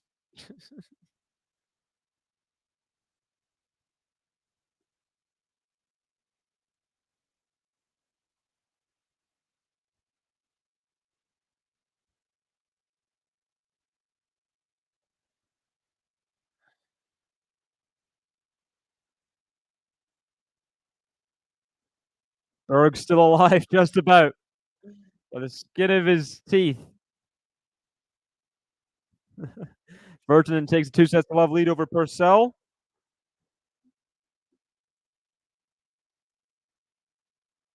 We're kind of clashing on the. It's not a back and forth now. It's Kazu and Zizou at the same time. The crowd's chanting. Love the support for both these guys on the outer courts here.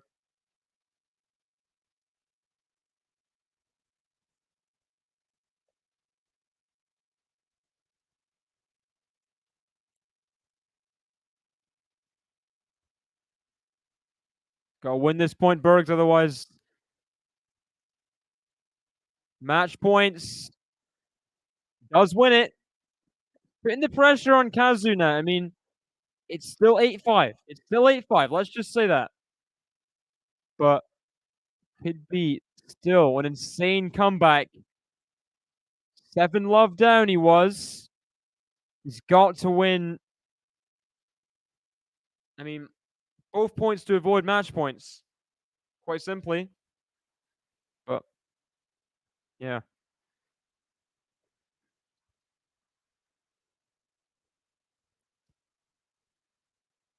Let first serve. Look at the draw. With Vukic's win, he plays Alcaraz second round. Much good reward for beating Offner in 5, right? Playing Alcaraz second round, the defending Wimbledon champion, this year's French Open champ. I mean, like, what kind of sucky draws that for Vukic? Just no respite. Absolutely nothing. As Kazu loses the first point at 8-5. Bergs is 1 point away from being on serve.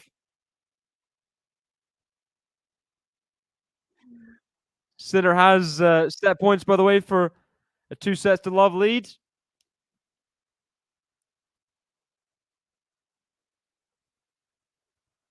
Oh, Nagal breaks. Breaks in the second game of the second set. Down a set to Gajmanovic. Can he make the comeback? Have a good second set. As Hanfman goes long on the forehand. Sinner, bit of a tougher first, second set there, but this is insane. Zizou Bergs. He's won 7 of 8 points. 7 of the last 8 points from 7-0 down in the tiebreak. If he wins this tiebreak, he will have won from 2-sets-to-love down. Just this mini comeback would be insane. In the context of the match, probably one of the best comebacks in history. It's 8-all. It's 8-all. You cannot script this.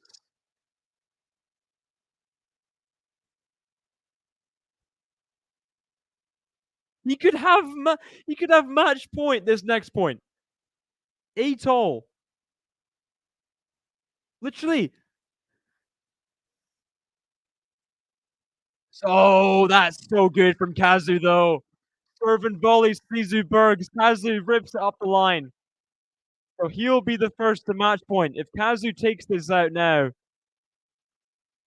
what a mental effort from Kazu. What a mental effort to recover from this would be so impressive.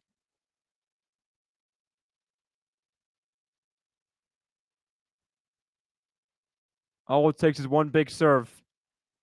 One big serve away.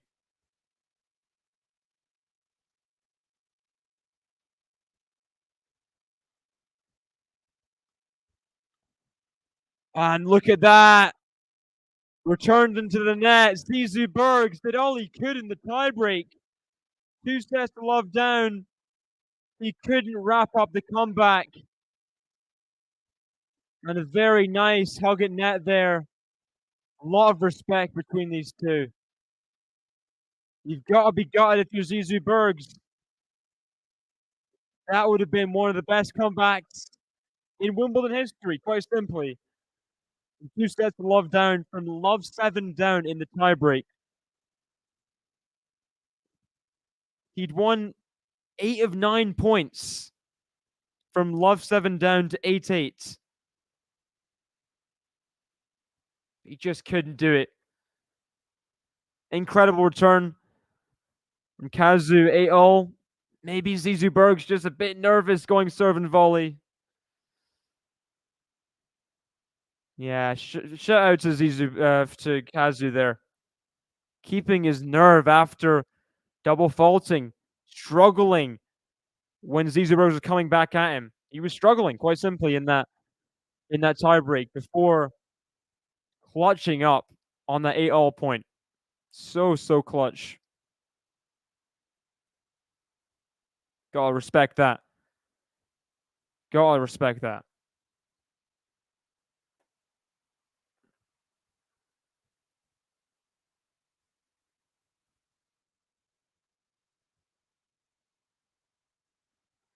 Miran Dreva up 5-1 over Ferbertova. It's a double break there over the young Czech. Gauff still up a break on Dolahide. Navarro up a break on Wong. As Nagal does get broken back. Yeah, 1-2, 40-15.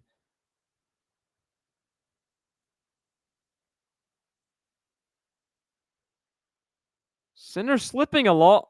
You feel really more balanced than this, but had a bit of a nervy time. That was like a pin drop away from Zizou Bergs being like history books, everything. Like one of those names you just don't forget because of an insane comeback, but not to be. One of the nearlies in that regard. Oh, love from center. Great point.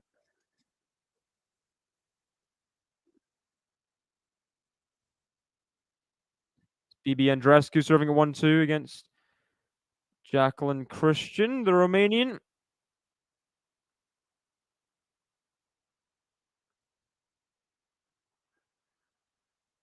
Ben Shelton getting up and running against Mattia Bellucci as well. 1-all, 40-15. Ben Shelton picked up a pretty nice touch from Hanfman. Picked up a pretty ugly loss against Paul Jubb in Majorca, but looking to redeem himself. Sonego 2 games away from beating Mariano Navoni in straight sets. Sonego would be the unseeded player there, yeah? Yeah. Versus the 31 seed, but Navoni, how often has Navoni played on grass? Let's check here. I'd guess. Okay, how many wins has he got? How old is he? Let's just check. He's 23. I'm guessing he has 1 win on grass after juniors. He has no wins on grass. Yeah. So that's where we are, you know. First round losses Eastbourne and Queens, and last year first round qualifying of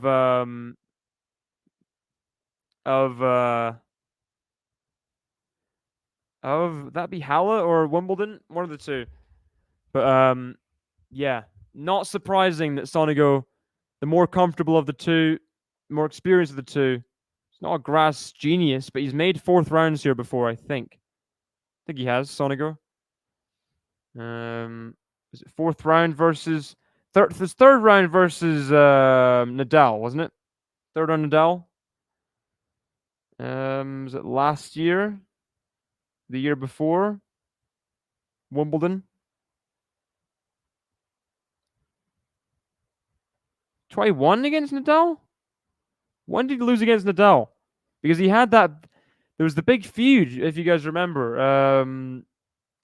Nadal was saying about Sonego grunting, which is pretty ironic from him, but you know, no comment, no further comment there.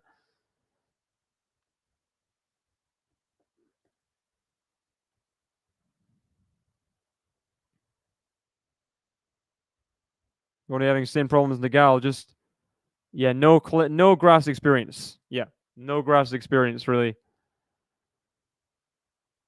Mira Andreeva, triple break over Fruhvirtova. Don't mind if I do, Mira. That 0 break points for Fruhvirtova as well. And 20 unforced errors is an ugly stat for Brenda. Yeah, it needs to fix that up. Very comfortable serving for Mira. Good first serve percentage. When the first serve goes in, 91% win success. That could just be bad returning, but keeping the first serve in like that is always going to put you in good stead.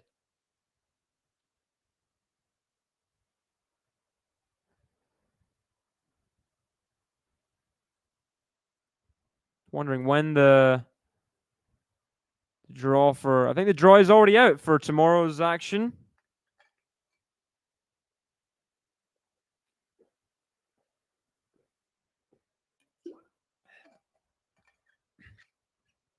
Murray, Mahatch, Djokovic, Kopriva, Vondrousova as well. Vondrousova, Djokovic, then Murray on the center court. Rybakina, Zverev, then Swiatek, Kenin on the number one court. Swiatek, Kenin is going to be an insane match, I think. I think that could go 3 sets. Kenin not scared of Swiatek. Kruger Pegula could be good as well, potentially. Number 2 court. Standout matches gotta be. I mean, the Murray match could be his last ever Wimbledon match. Might not even play it as well. Sad to think. Should play doubles though. Swiatek Kenin, I think, is the match in terms of 2 big names. That's the match of the first round on the women's side. I think maybe Tomjanovic Ostapenko's a fiery one, perhaps, but I think they get on now, so less fiery. Trying to think. Nishikori Rinderknecht could be interesting. Hopefully, Nishikori can find some serving. Rinderknecht serves big, so it could be trouble. I think Feast Stricker could go 5 sets tomorrow. Hey, Matthew, welcome. We'll have matches needing to come back tomorrow. Will we? Will we need matches tomorrow? It did look like it might have rained. I guess with the light is light. The center courts though, I think it's the last match of center court, center Hanfman, and we're not close to the curfew yet, right? Like another 3 hours till curfew? 3, 2.5? 2.5 hours till curfew? Curfew. Hanfman has the early break over Sinner in the third set. Sinner's been just eking through the last set and a bit. Would not be surprised if Hanfman scrapes something from this third set. Then returns in.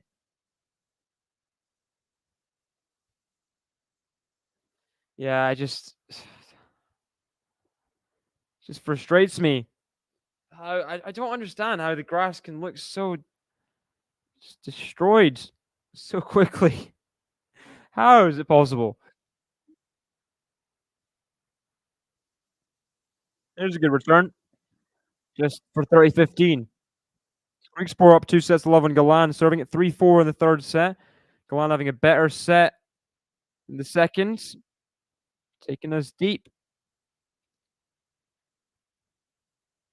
Badosa trying to get a double break over Mukova. 1-4 love 30. That could be ugly there. Not sure how Mukova's feeling physically, but that could be a demolition job, perhaps.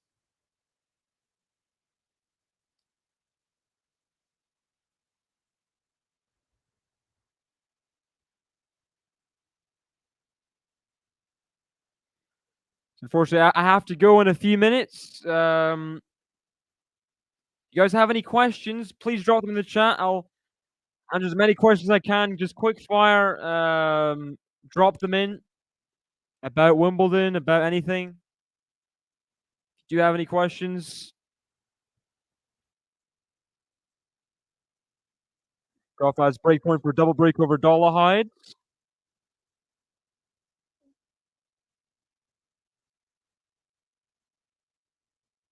It's true.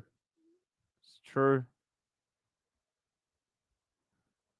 I mean, if Shelton's on his game, he should be able to beat Bellucci in straight sets, but he's not comfortable on grass, is the thing. He's not comfortable on grass. Should be with his attributes, but he's just not. Gauff gets a double break. 4-1 over Caroline Dollarhide. Goes long, goes wide the forehand.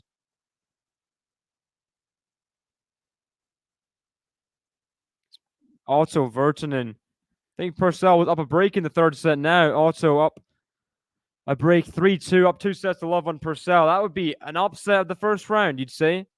An Eastbourne finalist, someone very experienced on grass. Purcell, I do find sometimes he just underperforms based on my expectations. Just want to look at Wimbledon credentials. Yeah, he's never made it past first round. Considering he has good grass seasons. It's crazy he hasn't made past the first round of Wimbledon. It doesn't seem possible in my mind. 8-3 this grass season. Final Eastbourne. Made their qualifying in Halle, but the Halle qualifying wins are good. Bautista, Gut, and Shevchenko for losing to Bublik first round of Halle, which is not a bad loss either. I just don't get how he's never made it past the first rounds.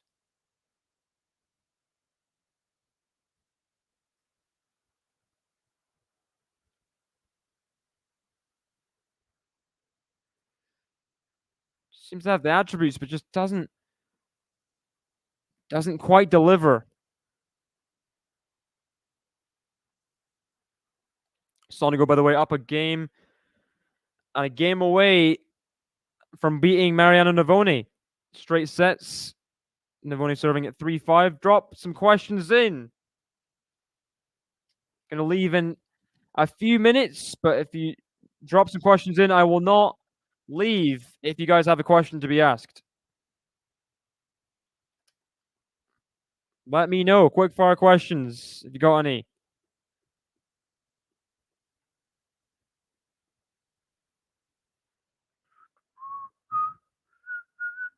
Like that Mukova's held on there. Just one break against Badosa. Didn't want it to get too embarrassing there. For Mukova with injuries. It's just been so awful for her to deal with. It's been really tricky. Someone who's just such a credit to the tour. I mean, when they're not there, it's just it hurts. It hurts the tour. Not too much, but she's definitely a different prospect than a lot of other WTA players.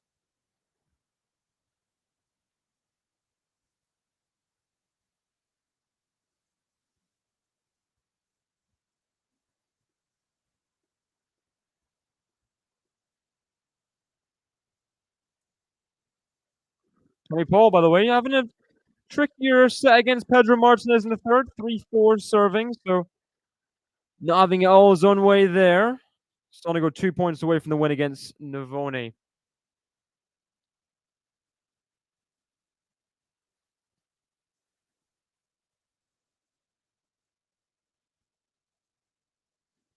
As Grigspor does get to love 40 to break and serve for the match against Galan.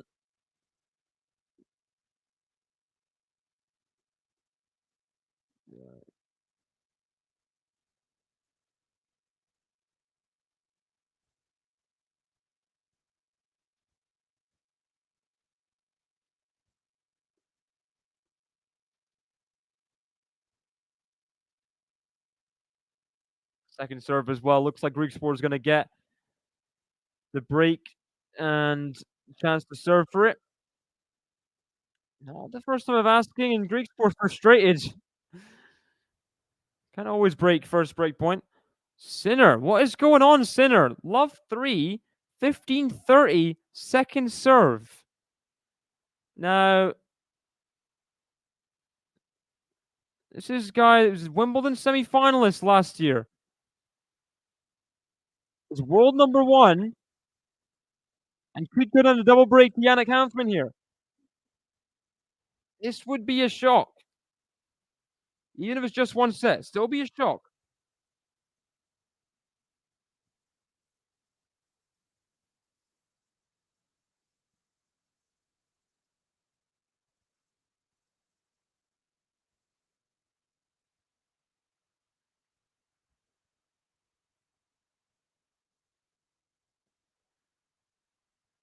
Second serve for Sinner at love 15-40 as well.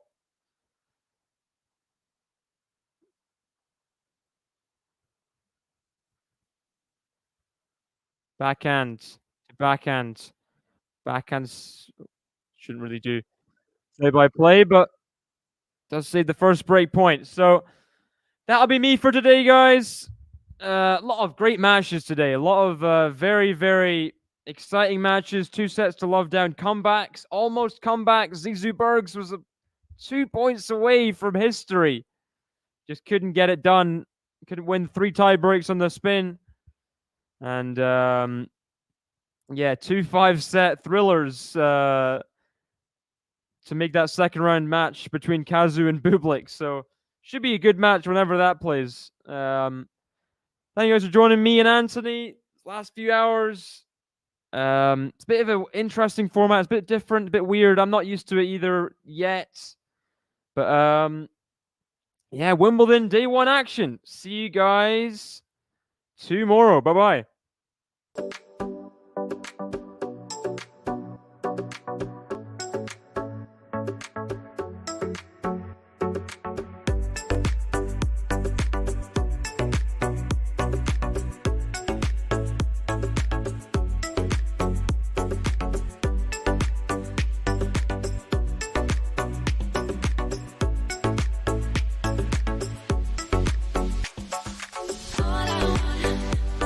All I want